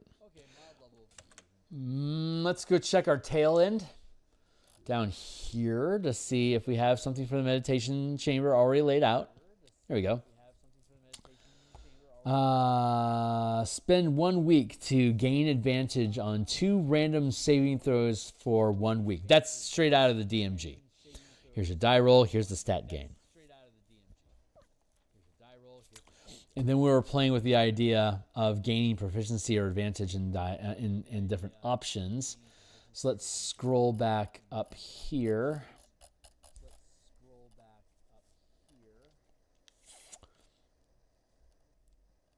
This is an empower thing, so I think let's scoot up to... Ooh, wait a second. Recruit, research.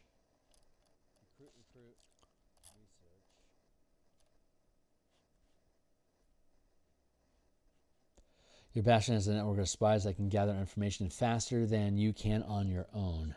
Reduce the time needed to gather information about one target by 1 degree of magnitude. Yeah, that's a cool perk. I like that. Bastion hireling count. We were playing with that. Recruit.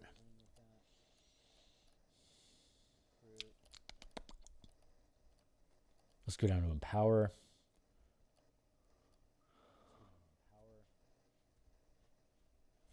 The Bastion attracts adventurers seeking patrons. You gain a sidekick, either an adept, expert, or warrior. Its maximum levels is determined by the rank of the facility. A sidekick can never be a level higher than the characters. If a sidekick is lost, another will seek your patronage within 10 days. Empower, demiplane.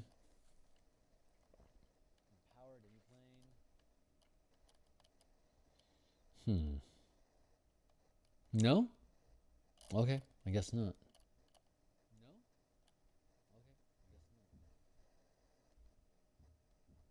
Yeah, okay. Well, let's leave that be then. Let's go see what the meditation is supposed to do for us. That's right. Empower inner peace. Bastion hireling, meditation chamber, measure inner peace. Next time a Bastion event. Roll twice on random stuff. Sure. Fortify self. Saving throws we were talking about last for a week. The way that we do it is if you lock point. Oh, that's right. That's what we were going to do. I know I have this. I know I have this somewhere. Hold on. I wish this thing was better organized, but sometimes it just can't be helped. Let's go.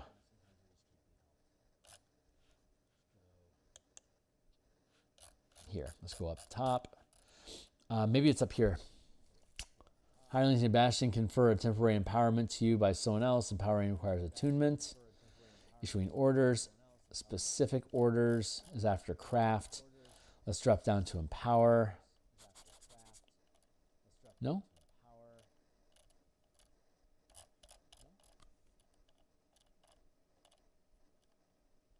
There we go, empower. Enchant magic item, we already know about that. Brew healing potions, we already know about that. Scrubbing scrolls, we know about that. This was when we were looking at breaking down each type of magic item into a separate type of order, instead of having the same order issued to different facilities that are equipped to execute that order in different ways. Auction resources. Let's see if I can just find something here real quick. Historical lore. Your Bastion spends 1 week making a Bastion check to learn information about a specific object, location, and historical event. At the end of the questions, a number of questions you can have them answered, and that was a different scale that we were working with. Gather information or spy on stuff. Research magical plans. Acquire materials. Trade. Okay. All right. This is a rabbit hole. We're done. We're done with that. Let's get back. Let's go back up to our magic item list. That seems to be what we're using the most often. Snake jazz.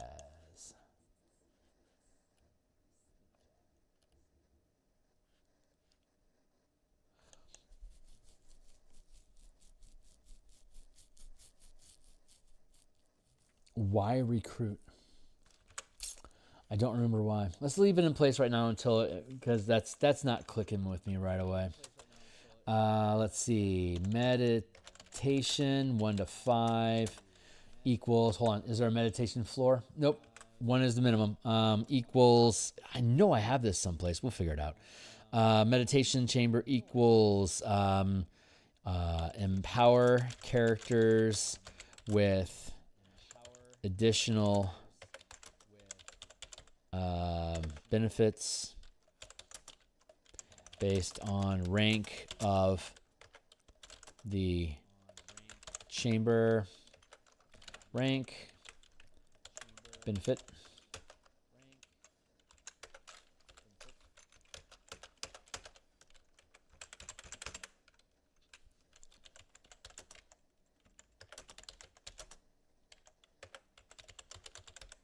Weapon or armor proficiency. And this is while, let's see, meditation 1 to 5. Empower characters with additional benefits based on rank of the chamber. One benefit can be active per character at a time from the list below. Weapon armor proficiency, skill proficiency, learn weapon mastery. I like that. And we have gain 1 feat. You qualify for. Let's go with gain proficiency with 1 saving throw. Other than, let's see, you gain 1 feat you qualify for, gain expertise in 1 skill you're proficient with. And at 5th level, gain 1 epic boon. That might be broken. We'll see. We'll see. But for now, I like that. I like how that sits. So go in, meditate, and it stays on. It basically becomes a permanent effect for your character. Gain a perk. There you go. And you know what? Honestly, gain 1 epic boon might be too good. What might we replace that with?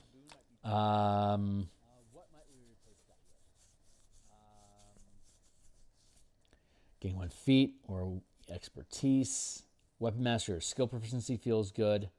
Weapon or armor proficiency feels good. Armor,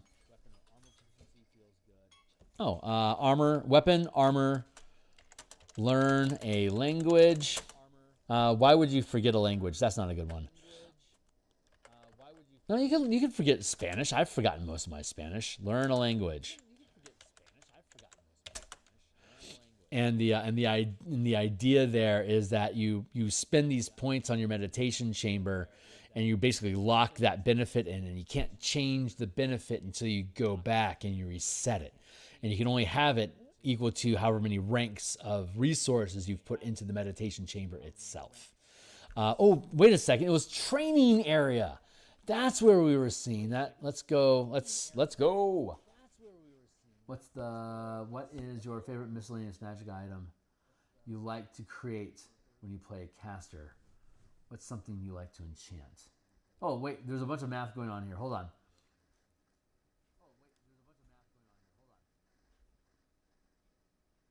Yeah. Or like any combination. Yeah, you get it. Yeah. Sorry, I was missing that conversation. Yeah. Absolutely. Get a castle. What's my favorite magic item? I mean, well, spelljamming helms, of course. But that's kind of a cop-out answer. Jesus, magic items? I never count on my characters having magic items. So yeah, and I'm also in the only D&D campaign I've played right now in Curse of Strahd level 6. Otherwise, I'm a forever DM. Like I play like one campaign at a time. I would say if I'm a ranged character, a repeating crossbow, I love that a lot. I also like lightning javelins. Beads of power to regain mana. I like that a lot. I like portable holes. Love portable holes. Those were a lot of fun. Here's handy haversack from back in the day. I'm kind of a basic bitch when it comes to magic items. Get a castle. This is like a place that you go and obtain inner peace and get a thing. I guess we could go with a boon. Gain 1 charm. Equal to D20 test result.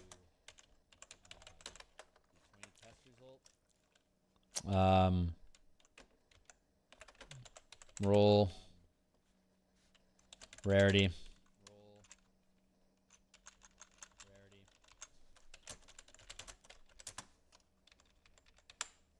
That's kind of. Let's put the gain proficiency with a saving throw at number 5. That actually feels more balanced. Oh, that's right. We're gonna go look at the training. We're gonna go look at training. Hold on. Oh, that's right. We're gonna. Yeah. Where are you at? Come on, baby.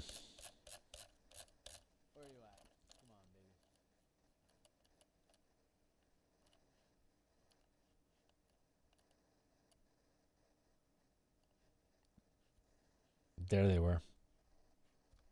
We're looking at that. Nope. Yep. While a facility is sustained, it provides the chosen benefit to each character that spends 1 week. The benefit remains for as long as the choice is sustained. So I guess we could. Yeah, we could double down training area and meditation chamber, kind of pull off the same thing. I'm okay with that being duplicated. That then becomes a standardized thing that becomes a scale of power that we can standardize. So, yeah, but I definitely want to change that. But this is working. There's a page in, I think it's DMZ, that could be Akinka, or another one that is rewards other than gold boons sound better than the epic bonus. I agree. Those have been converted into charms in the DMG, which are the potion or spell effects that we were talking about. But I agree with you. I absolutely agree. That is a better thing. So let's put the gain benefits with 1 saving throw. We also have charms that come in from, Divine or Arcane Charm, rank 1 to 5 here in the Observatory. But this is a meditation chamber, so instead, let's see, you gain 1 feat, qualify feat, gain expertise. We can push that back to 4. And then at this point, we can gain Divine or Arcane Charms. Because the Observatory clicks in at 3rd rank as well, right? Yeah, that makes sense. So that way, this one doesn't automatically become better than this one. It's just different. I mean, this is pretty good, but...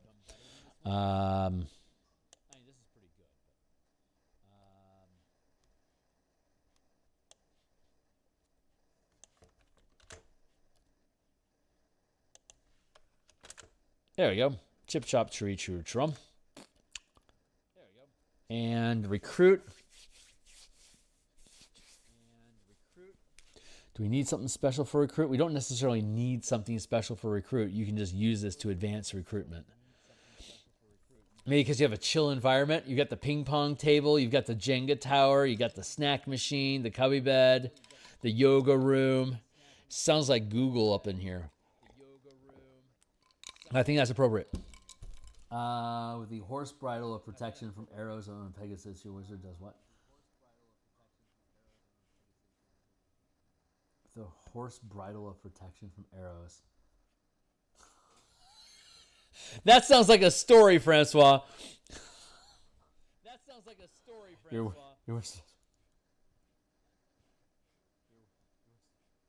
That's awesome. That's awesome. Okay, meditation chamber is good. Let's go to the menagerie.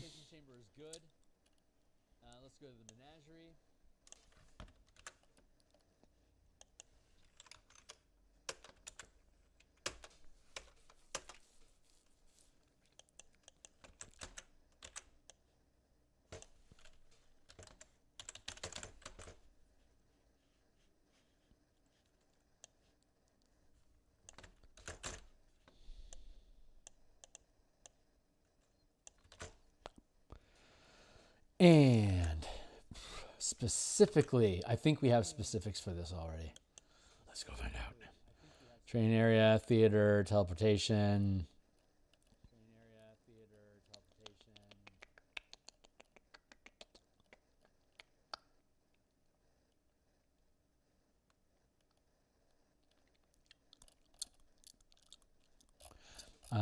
Oh, stable. Where'd you go? There you are. Horse trading, animal training.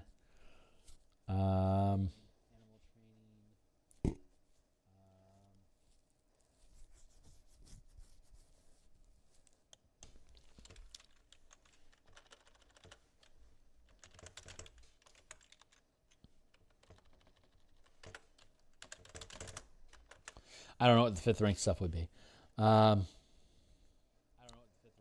No, this is a recruit action, which is further up the list.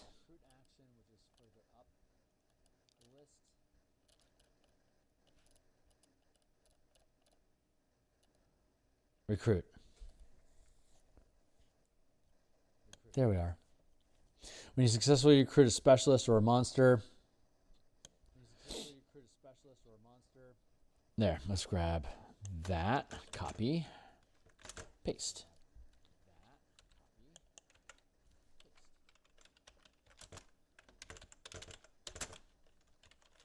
Recruit 1 to 5 equals recruit a monster. You can invest a number of resources equal to that creature's rank to retain their services at the Bastion indefinitely.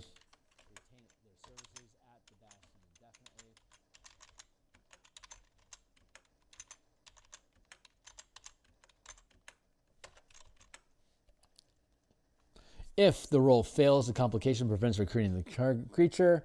If you fail by 10 or more, or the creature is a higher rank than your Bastion, the creature attempts to sabotage it. If the creature is equal or lower rank than the guild, you can retain its services as detailed in facilities below.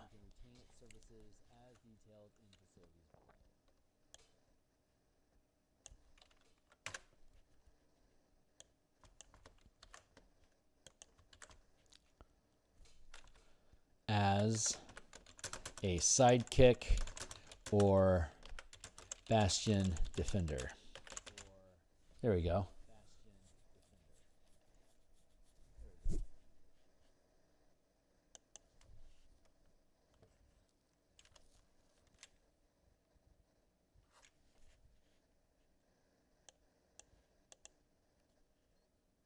That's the specialist rank. That's not gonna matter right now.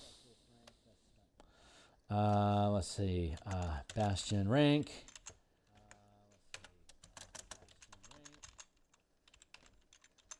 Monster CR 2, 1, 2, 1, 2, 1, 2, 1, 2. There we go.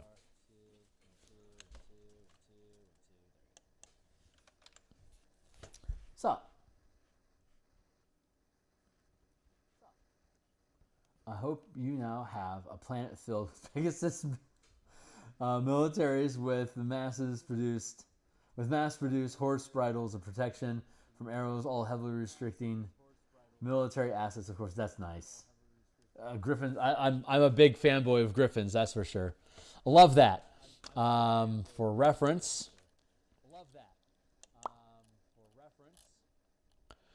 Here's one of the illustrations that we made. Scaver Riders. Knights with force energy lances on the back of the space sharks that are in the Spelljammer campaign setting. I'll probably eventually make a guild out of these guys. So I'm right there with you, my guy. We're already living in each other's heads rent free. We gotta just annex this crap together. Good times. Menagerie, increase harvest, maintain, recruit, trade. Harvesting, I can see. Maintaining, sure. Trading, okay. Like horse trading and stuff like that. I'm cool with that. Yeah, recruit a monster. I don't think I need to do more with Menagerie right now. That feels sufficient. Insufficient fun.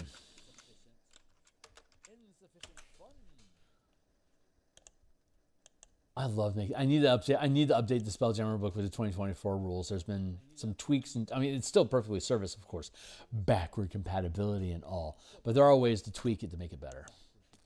I also need to fix the repair work. We can do better with repair. We were talking about that on a previous stream. Let's see. Pro versus arrows. Oh, protection versus arrows can be off cast. Oh shit, yo. That's great. Where are we at? We are now looking at. We took care of Menagerie. We already have the observatory, so we go into the pub. Let's all go to the pub.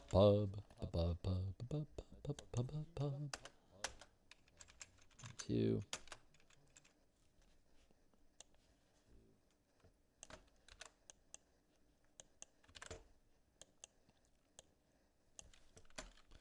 PUBG. Increase craft, research, and trade.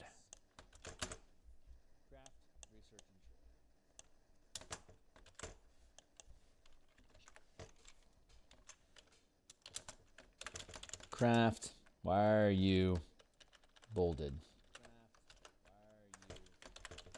Craft 1 to 5 equals create non-magical items. Create non-magical items as listed above.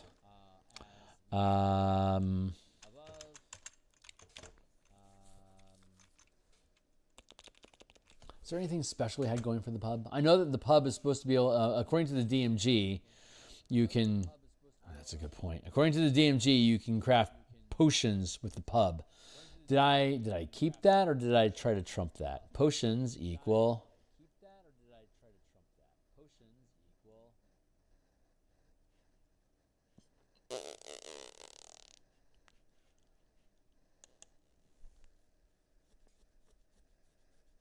That is the one thing that we did nip from it, didn't we? Craft. I'm okay with that. Craft. Research. 1 to 5 equals. Gather information about local events. Location, local events, locations, events, places, and people. How about that? 1 to 5 questions. And trade. Trade is just a default thing. There's nothing specific we need to point out about trade. But I like that. Using your pub as like part of a spy network. Like you could have a pub and a spy network together. That makes sense. Like in those common facilities, right? Non-magical potions attract hirelings.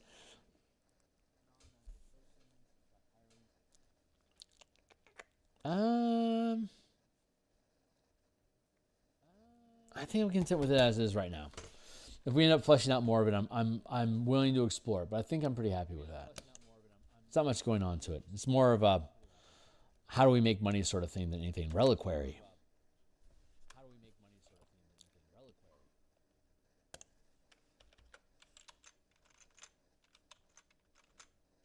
Good. Burp.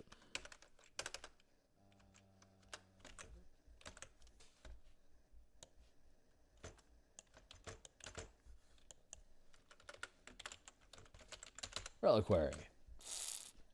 Harvest, craft, and power. Let's go.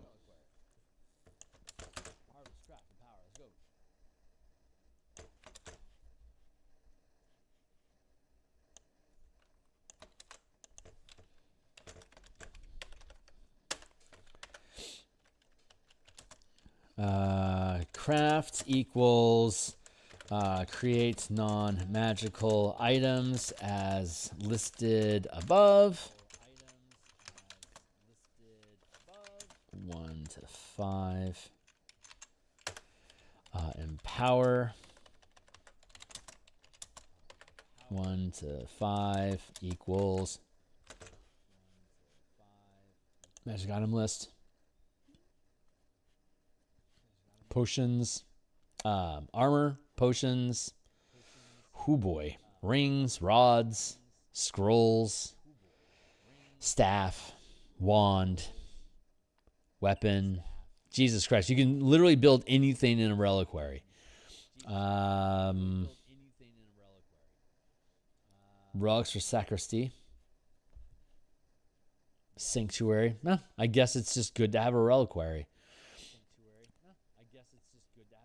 I'm okay with that being pretty universal.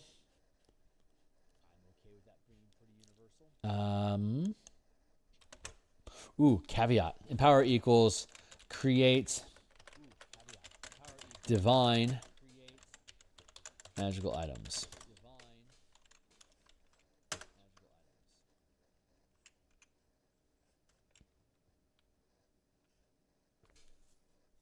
Is that how I want to do that? Yeah, I think it is.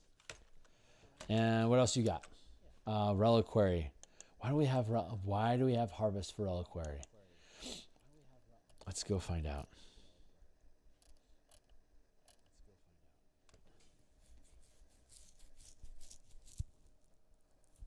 Oh, yeah, magical charms.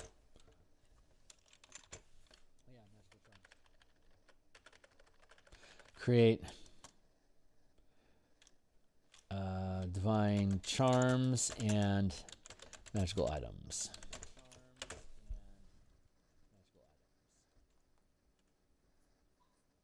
I don't think that's accurate. Hold on.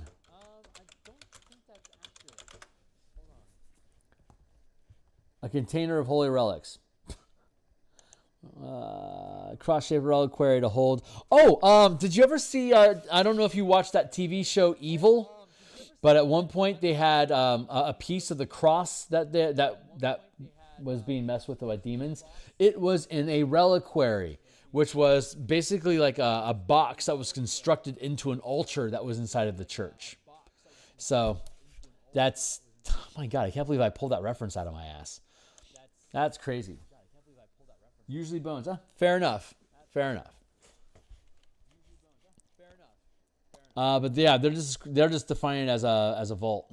Holy symbol, druidic focus, divine, or druidic charms. That'll work. And then harvest.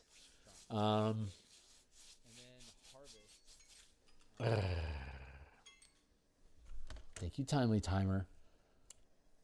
Why? Talisman. You issue the harvest order to the facility. You commission its hirelings to produce a specially prepared talisman for you to use. Talisman usually takes the form of an amulet or rune-covered box or a statuette, but it can be a tiny, non-magical object of religious significance. The work takes 7 days. You can use a talisman in place of one spell components. Oh, that's why. That's right. Harvest. I get it now. Thank you.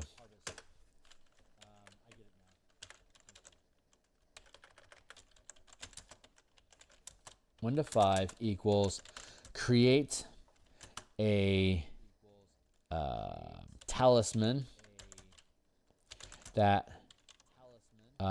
replaces material components for a spell of the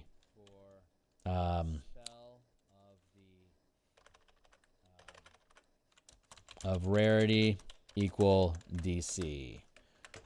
DC, rarity,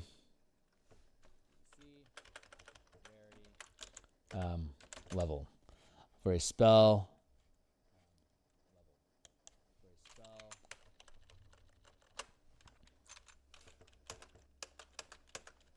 that works. Level 0 to 1, 2 to 3, 4 to 5. 4 to 5, 6 to 7, 8 to 9. Wish doesn't have it. So harvest 1 to 5. Create a talisman that replaces material components. That replaces the materials for a single spell casting level equals DC.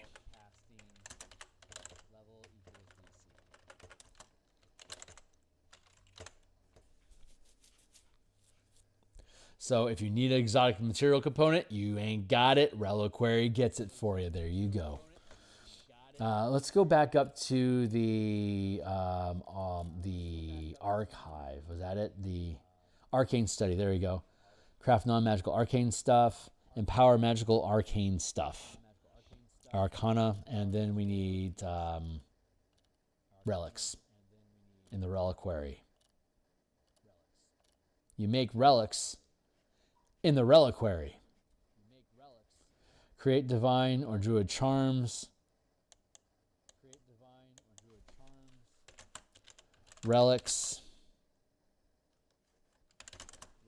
And yeah.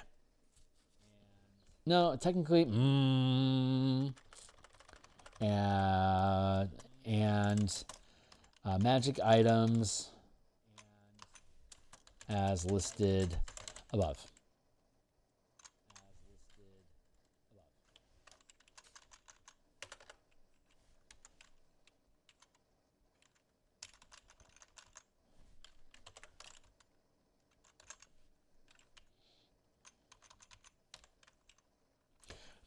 Okay. Yeah, I think I'm mincing words too much. I don't need to worry about it. Here. Blip. I like that. I like that a lot.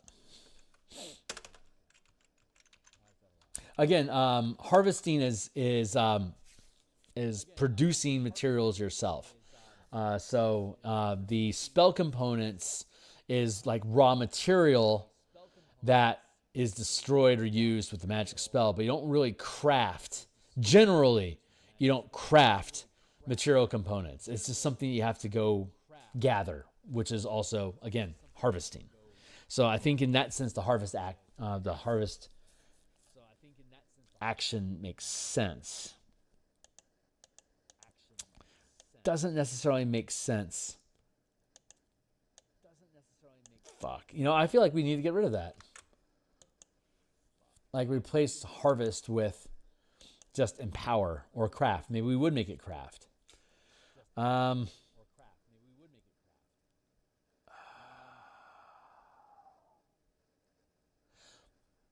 You know what? Now the cemetery is starting to make sense, because if we had a cemetery that could act as a reliquary, then it would have to be on a property someplace, which is a settlement, and then you would be able to harvest. I feel like I'm stretching a little. Oh, excuse me. 8:10. Yeah, we got 50 minutes left in the pipe. What's up? Right. Yeah. That's exactly what it does. Yeah. That's literally what we have. Create components for a spell. And we're in the wrong area. So let's stay. Let's get back on course. I'm off. Oh, I'm very off. We're supposed to be up in, here we go, magical gear. That's where I wanted to be.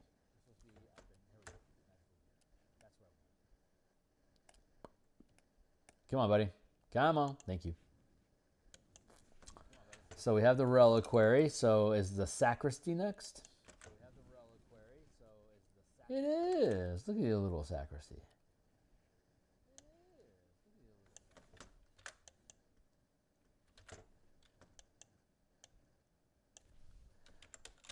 Sacristy.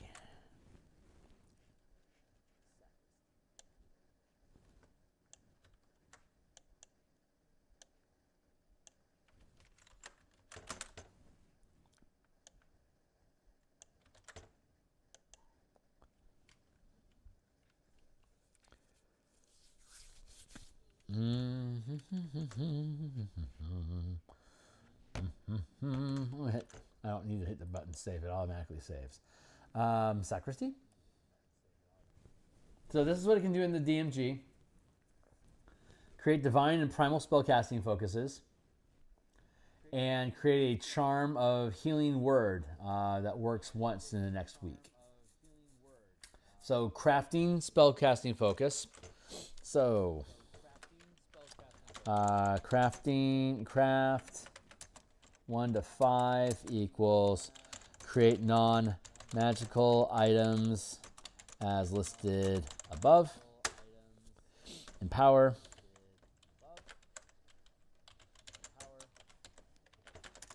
Equals create magical items as listed above.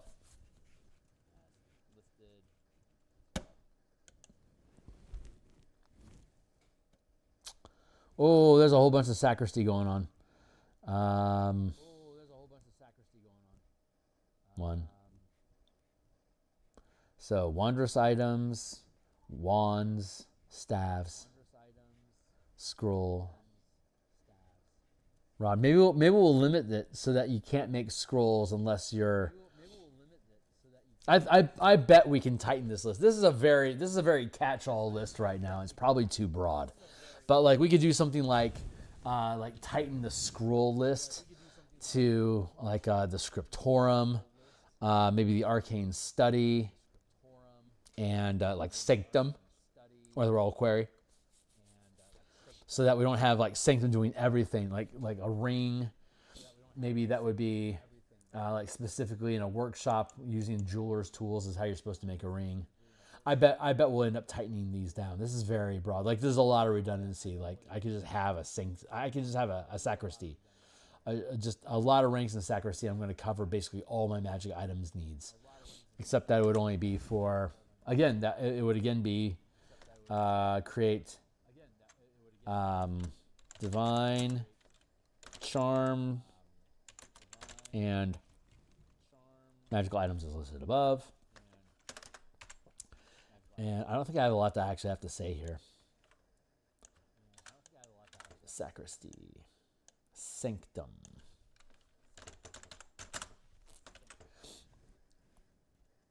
I see crawling text. Sup? Yeah. You're right. That's another great use of shared spaces. That's a great use of shared spaces to be able to pull those things. I'm loving that idea more and more. What a cool way. It's like multi-classing your facility.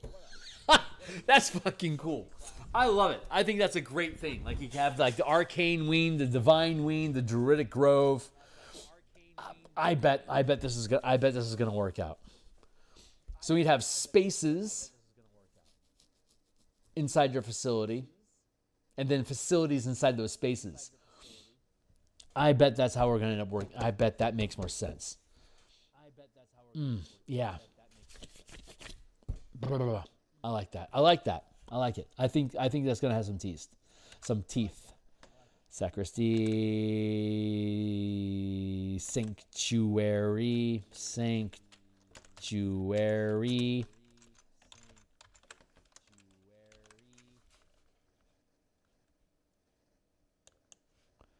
Yeah, because all these things just feel very similar.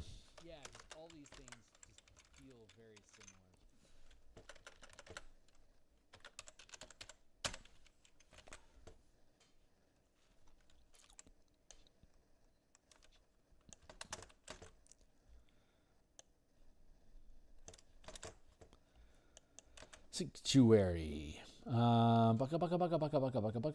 Let's see, what does it do normally? Divine or primal spellcasting focus. Oh, that's right. The sacristy is create holy symbol, create divine spell, focus, create holy water. That's specifically what it can do. But we expanded it. So we've covered that. Empower. Sanctuary. Craft non-magical items as listed above.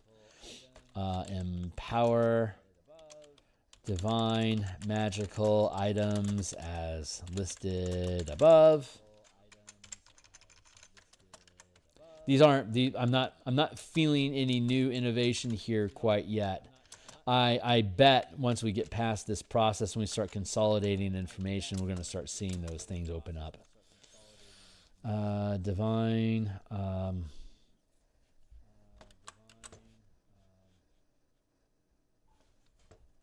Hold on.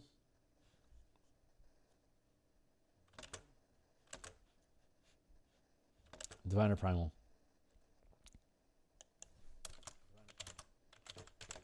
That's right. And Sanctum. Let's check that out. Fortifying Rites. Target gains hit points. Charm to cast heal. Those are the only two things that the Sanctum technically does. Hey, what's up? Yeah, big reason. Definitely.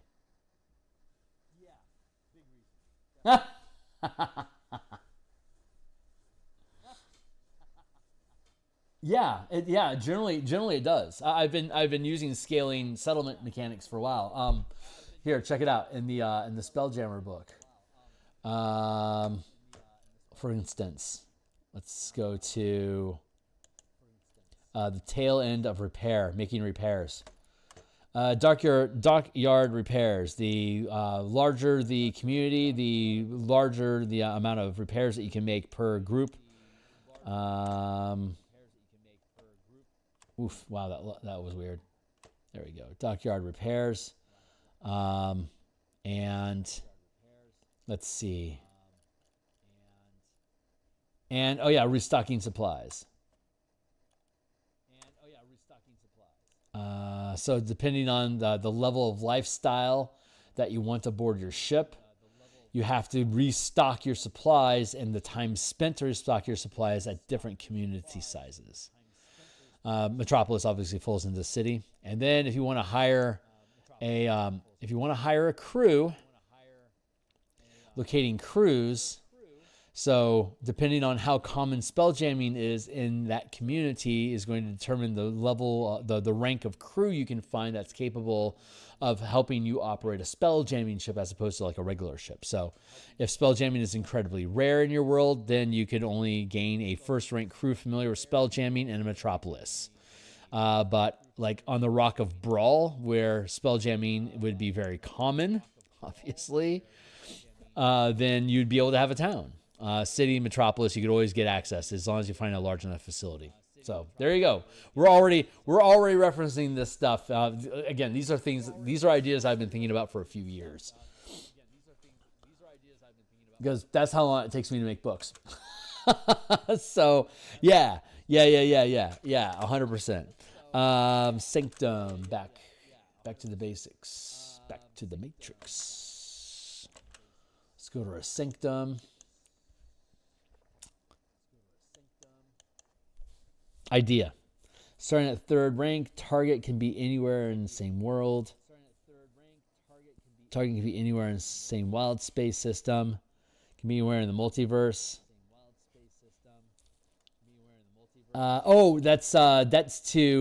That's to bless them with a charm. That's right. It's you don't have to actually be at the facility.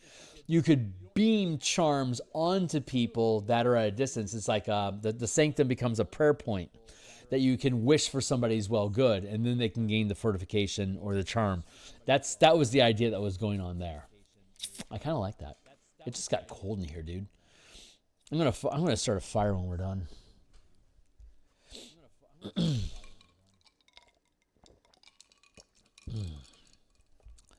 Let's see. Increase the rank in order. Let's go with empower. 1 to 5 equals grant a charm, a divine charm, upon target equal to rank. Level equals rank. Again, this is a recurring commonality that we see in the empowerment. So when we go up and we build the empowerment order, we're going to see all these commonalities that are starting to become present in empowerment. Like, here's the things that you can do with empowerment. And here's the facilities that are currently designed to use those versions of empowerment. So we have a collection of like, what are these orders used to do? What are the facilities, kind of like the items? And then what are these, what facilities are capable of doing it?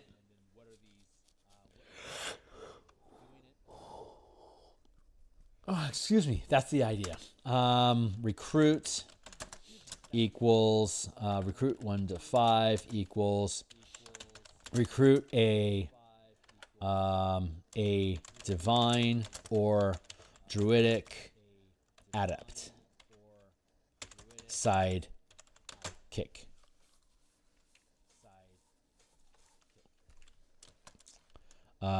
Cannot level by rank. Cannot exceed character. That's pretty basic. What's up? Should be a mechanic that every city in a multiverse obeys the rules. Yeah.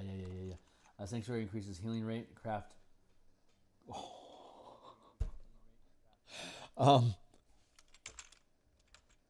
That's a fun idea. Let's see. Now charm. Empower 1 to 5 equals grant creature temporary hit points 5 times rank of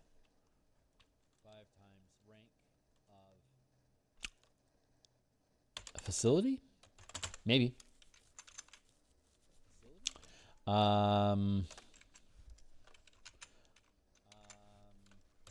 Idea equals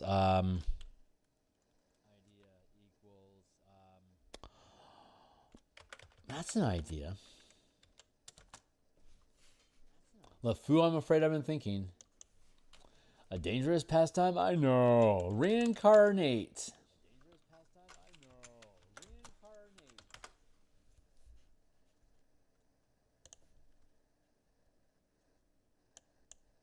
Is that a 4th level spell? 5th level spell.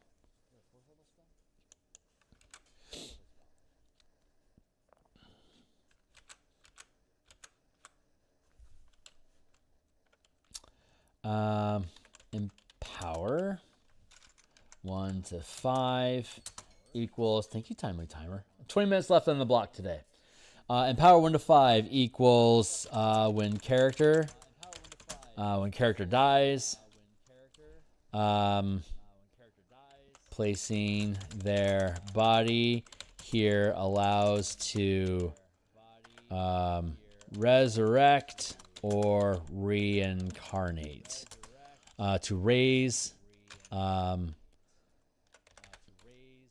can raise or reincarnate, your choice.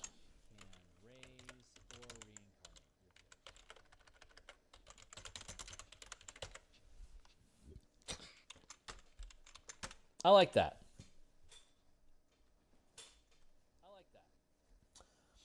It's Raise Dead. Raise Dead is 5th as well. Revivify is the 2nd level, and then it's Raise Dead at 5th, and then it's Basic Resurrection at 7th, and then True Resurrection at 9th. So, and then Raise Dead or Reincarnate. It's kind of the same thing. You come back to life, or you come back in a different body, but otherwise it's the same thing.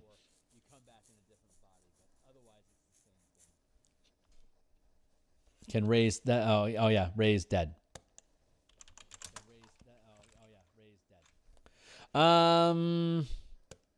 Okay, yeah. Empower, this would be Empower 3. And then Empower 4 equals Resurrect. Empower 5 equals True Resurrection.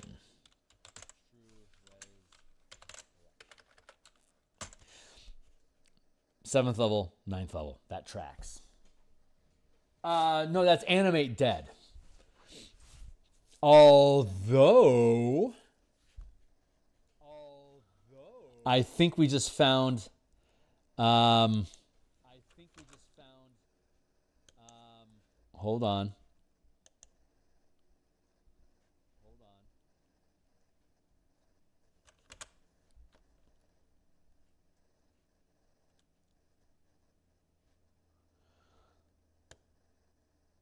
Let's make this empower.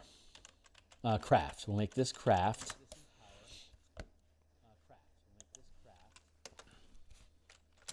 Are you thinking what I'm thinking, Pinky?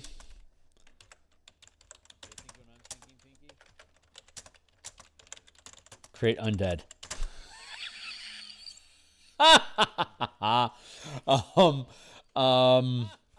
Let's see. Jeez, that's fun. What is it? Summon undead, 5e. That's a D&D Beyond question. I think we're on to something here.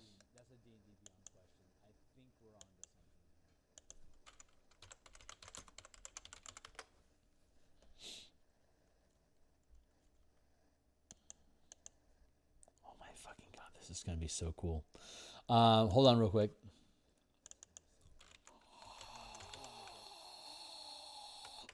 Let's go with skeleton. Answer the fucking question. Skeleton. Is it a 1/4 CR?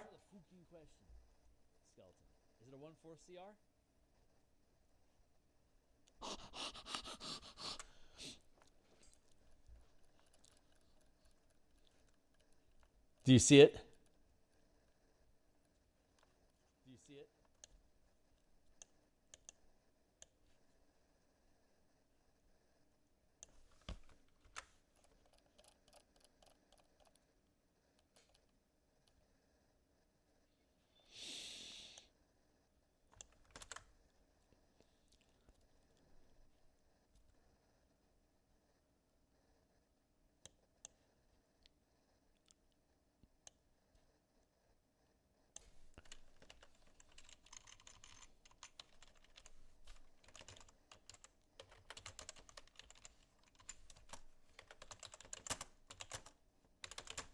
Bound to the bastion to defend it.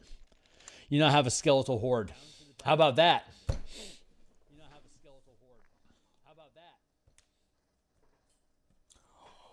That's not a bad idea. We could potentially play with that.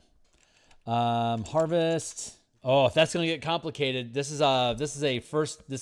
have. Oh, it literally picked it up. That's so funny. 1, 2, 3, 4, 5.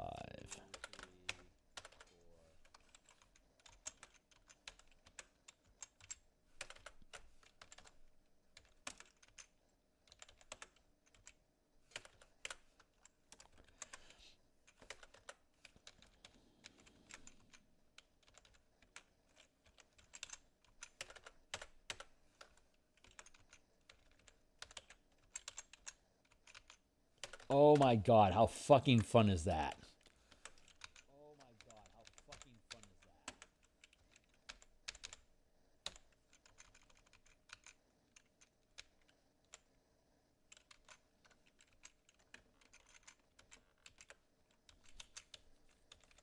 You don't have to worry about feeding them. But they can't be replaced. Or maybe, I don't know. What would be the rules behind that? This is probably as far down the rabbit hole we need to go with this idea for right now.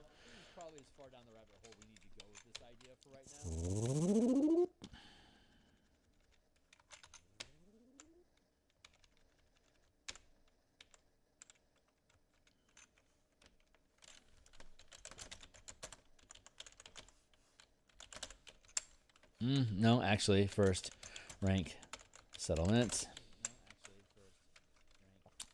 Animate Dead is a 3rd level spell. That's level 5, which is 2nd rank. So it's harvest 2 to 5. Oh, there we go. 2, 3, 4.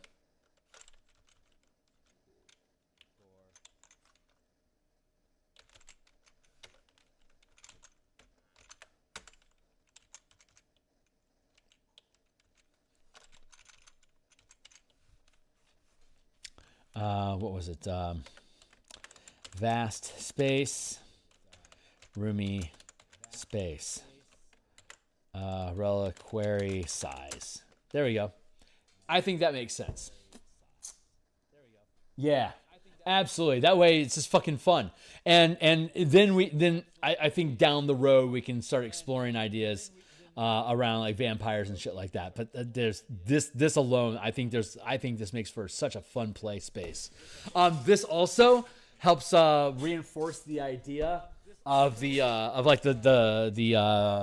necromancer master with his horde of zombies. Like if you try to invade his place, like how does he have so many fucking undead? He's breaking the rules of D&D, right? Well, he has a bastion with a reliquary that's set up to be able to animate corpses, obviously. So I think that tracks. Holy shit, this was fun. That was a fun one. I am hoping that as we continue to go along, we're going to be able to find this level of like depth and ideas. Like I think once we standardize the model, like here's the standard stuff that you can do with your facility, and here's like all the really kick-ass shit you can do with your facility. Like this is the kind of flavor that I'm hoping to pull out of each of these different facilities that we're crafting. We got to go through the monotony of standardizing the practical use before we get into the exotic feat usage, like the boon, maybe that's what you call it, like facility boons. Since they dropped the name boon from the game, maybe we can pick up the title boon again and start using those facility boons. So let's so now we're thinking about it. Hold on real quick. Let's bounce. Well, we can nip you. I can't believe they don't just have a skeleton picture here. Why do they have to use that? So silly. Let's go down here and flexible non-facility usage. Blessings have rarity equal to wondrous items. Charms have rarity equal to the potions or spell levels duplicated. We know that already. Let's go to, oh yeah, here's where we should be at. Facility benefits, facility boons.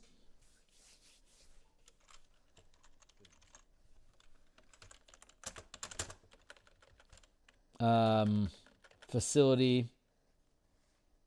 Yeah, no, yeah, boons. Let's just leave it like that for now. I like that language. So that's a good way, that's a good set point for us to start with. We have the Sanctum resolved now, I think, right? I don't work tomorrow. I have the day off. I'm going to be on here at 1:30, and I plan on doing another 3-hour burst. So I'm really looking forward to tomorrow. That's going to be fun. We're all the way down here in Sanctum. So we've got what? 1, 2, 3, 4, 5, 6, 7, 8, 9, 10, 11, 12, 13. We had 22 of these when I last checked about an hour or so ago. We're down to 13. I think we've got a good chance of getting the base model for all of these done, and then we can start playing jazz and start working in this meta space a little bit more.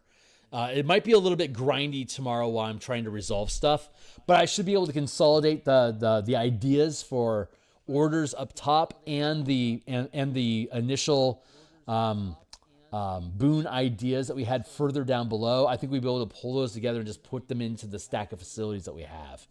This is goddamn. This is gonna be so fucking cool when it's done. It's gonna be awesome. I am looking forward to it. I also have Monday off because of the holiday.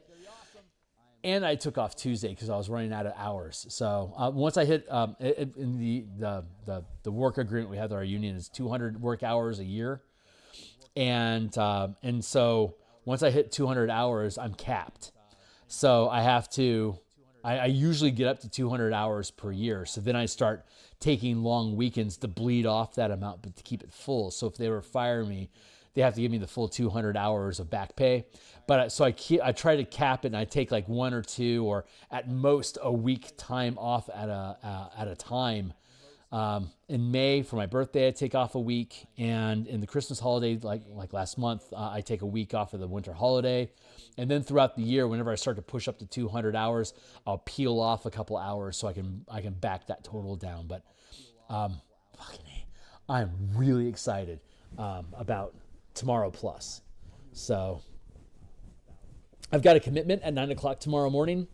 And so I should be on stream till 9 o'clock doing undead art tomorrow morning. And then I'll be off stream until 1:30, and then I'll be on stream from 1:30 possibly till 5. However long I can hang for. So hopefully we'll be able to knock down these base models for all of these facilities, and then just be able to keep pumping things from there. So I'm down. I'm down to my last 10 minutes. So let's see where we at. We just did the Sanctum. So let's create a scriptorum.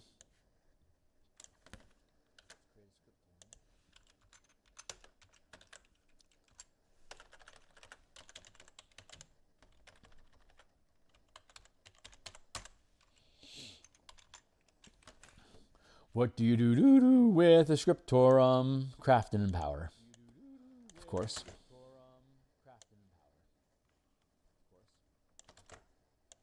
The usual.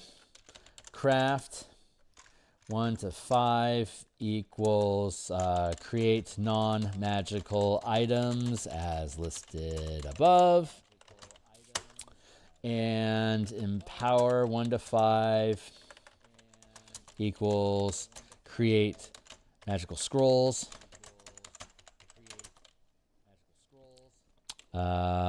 Rank equals rarity. Level.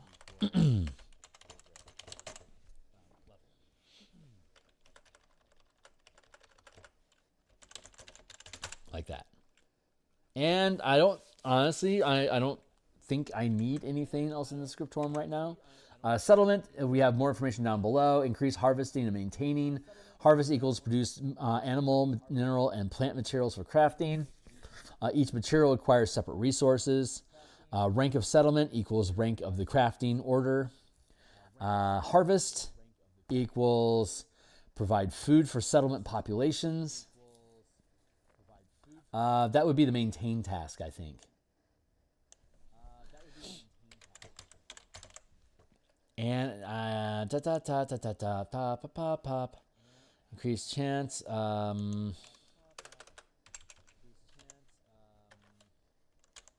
Boon equals can Murph, don't do it. No, Murph, no. Can place additional structures and bastions on the settlement. And then is it stables after that? Oh, smithy.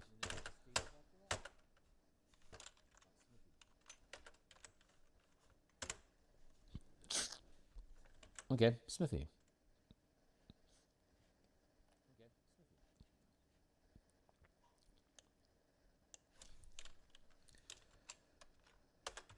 I suspect smithy's going to be the last one we do.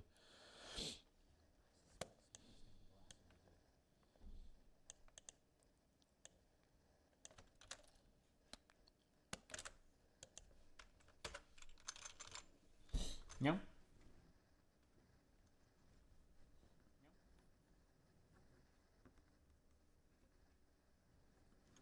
The boons are the feat ideas that we're looking at, right?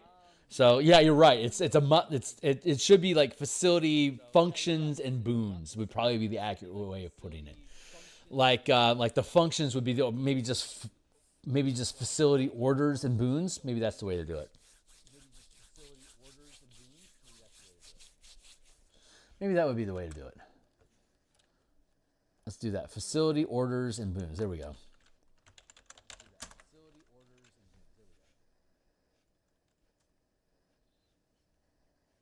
What are the minimum rank required to add a facility? Each facility can carry out one or more orders, and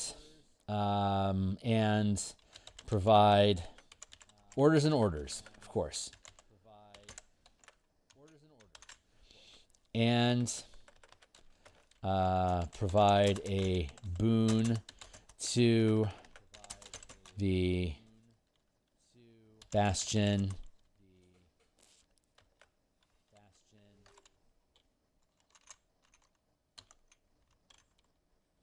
each facility can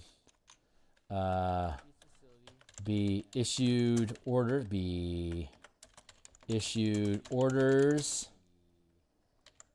Yeah, and provide boons to the Bastion. Can be issue orders and provide boons. That makes sense. Thanks for asking. Also, a Harvest Scriptorum would be paper making stuff, making copies of books to sell. Yeah. That's the non-magical items that are listed up above. So if we go to our list of stuff up above, we have. Wait for it. Scriptorum can make Scholar's Pack. Scriptorum can make. Here's the Scriptorum here. Can make maps. Scriptorums can make. Wait for it. Can make books. Scriptorums can make.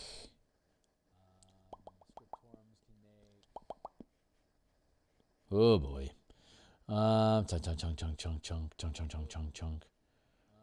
Scriptorums can make calligrapher supplies and our cartography tools. Yeah, there's some sensible logical stuff. And PHB just gear, that's weapons. Yeah, like you would need to have a paper mill would technically be probably a workshop facility. Yet again, another workshop. Hate me all you want. Hold on, let's go down to paper.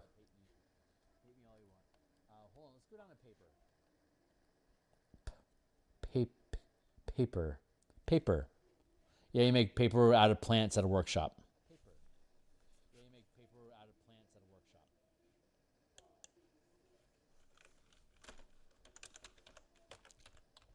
Someone is having an emotional crisis outside.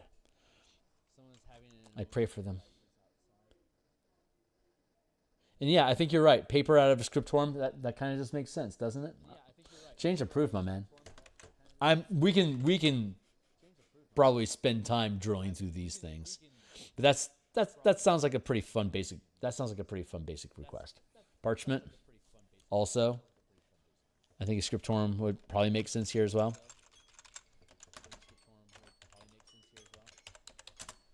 Thank you, Timely Timer. I said thank you. All right. You know what? I think I'm going to call it quits. My brain's already sort of melting anyway. So increase the rank of 1 order, harvest main. Wait, why am I? Oh, this is supposed to be a smith. Right.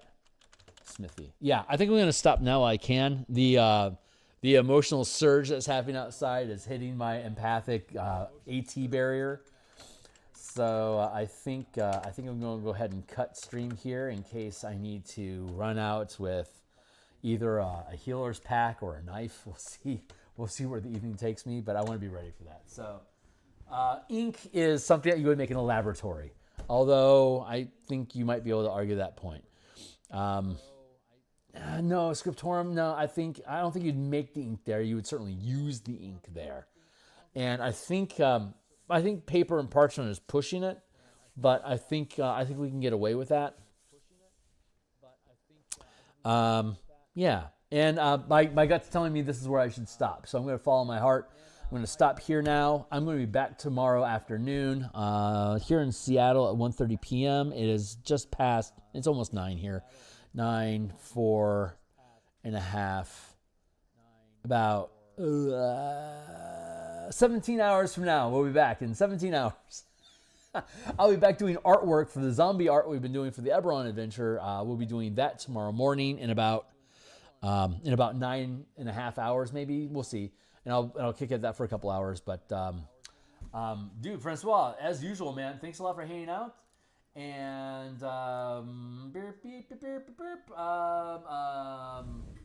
Defected Gaming. Right on, man. Thanks a lot for hanging out. Anyone else that thinks this stuff is cool, you're most welcome to like, subscribe, stick around, jump into my Discord server, say hey. We'll go ahead and put an arrow here, says start here.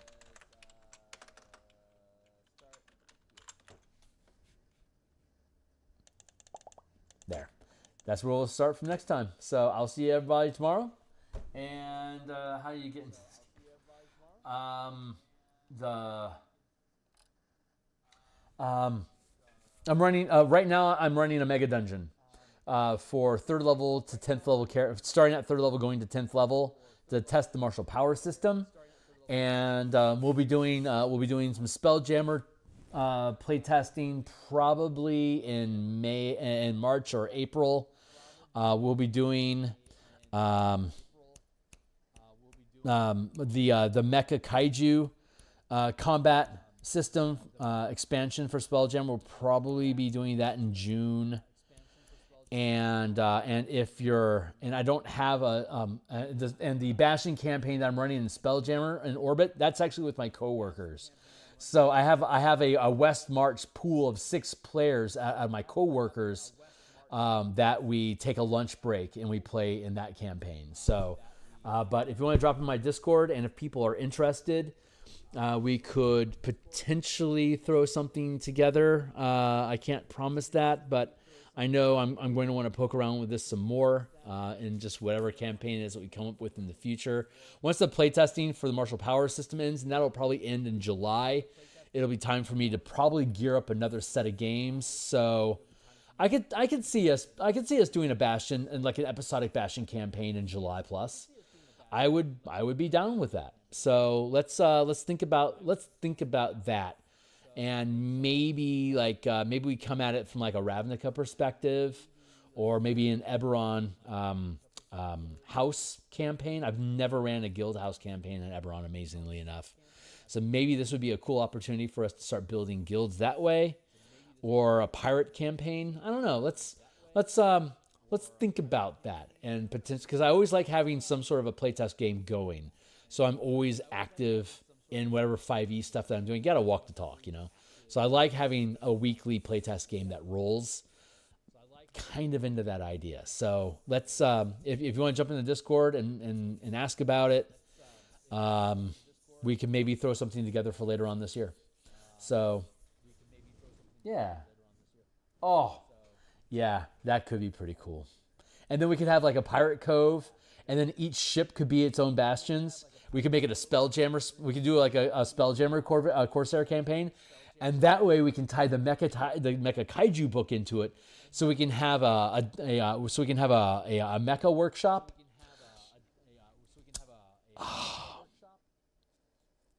I think that might be super fucking cool. So.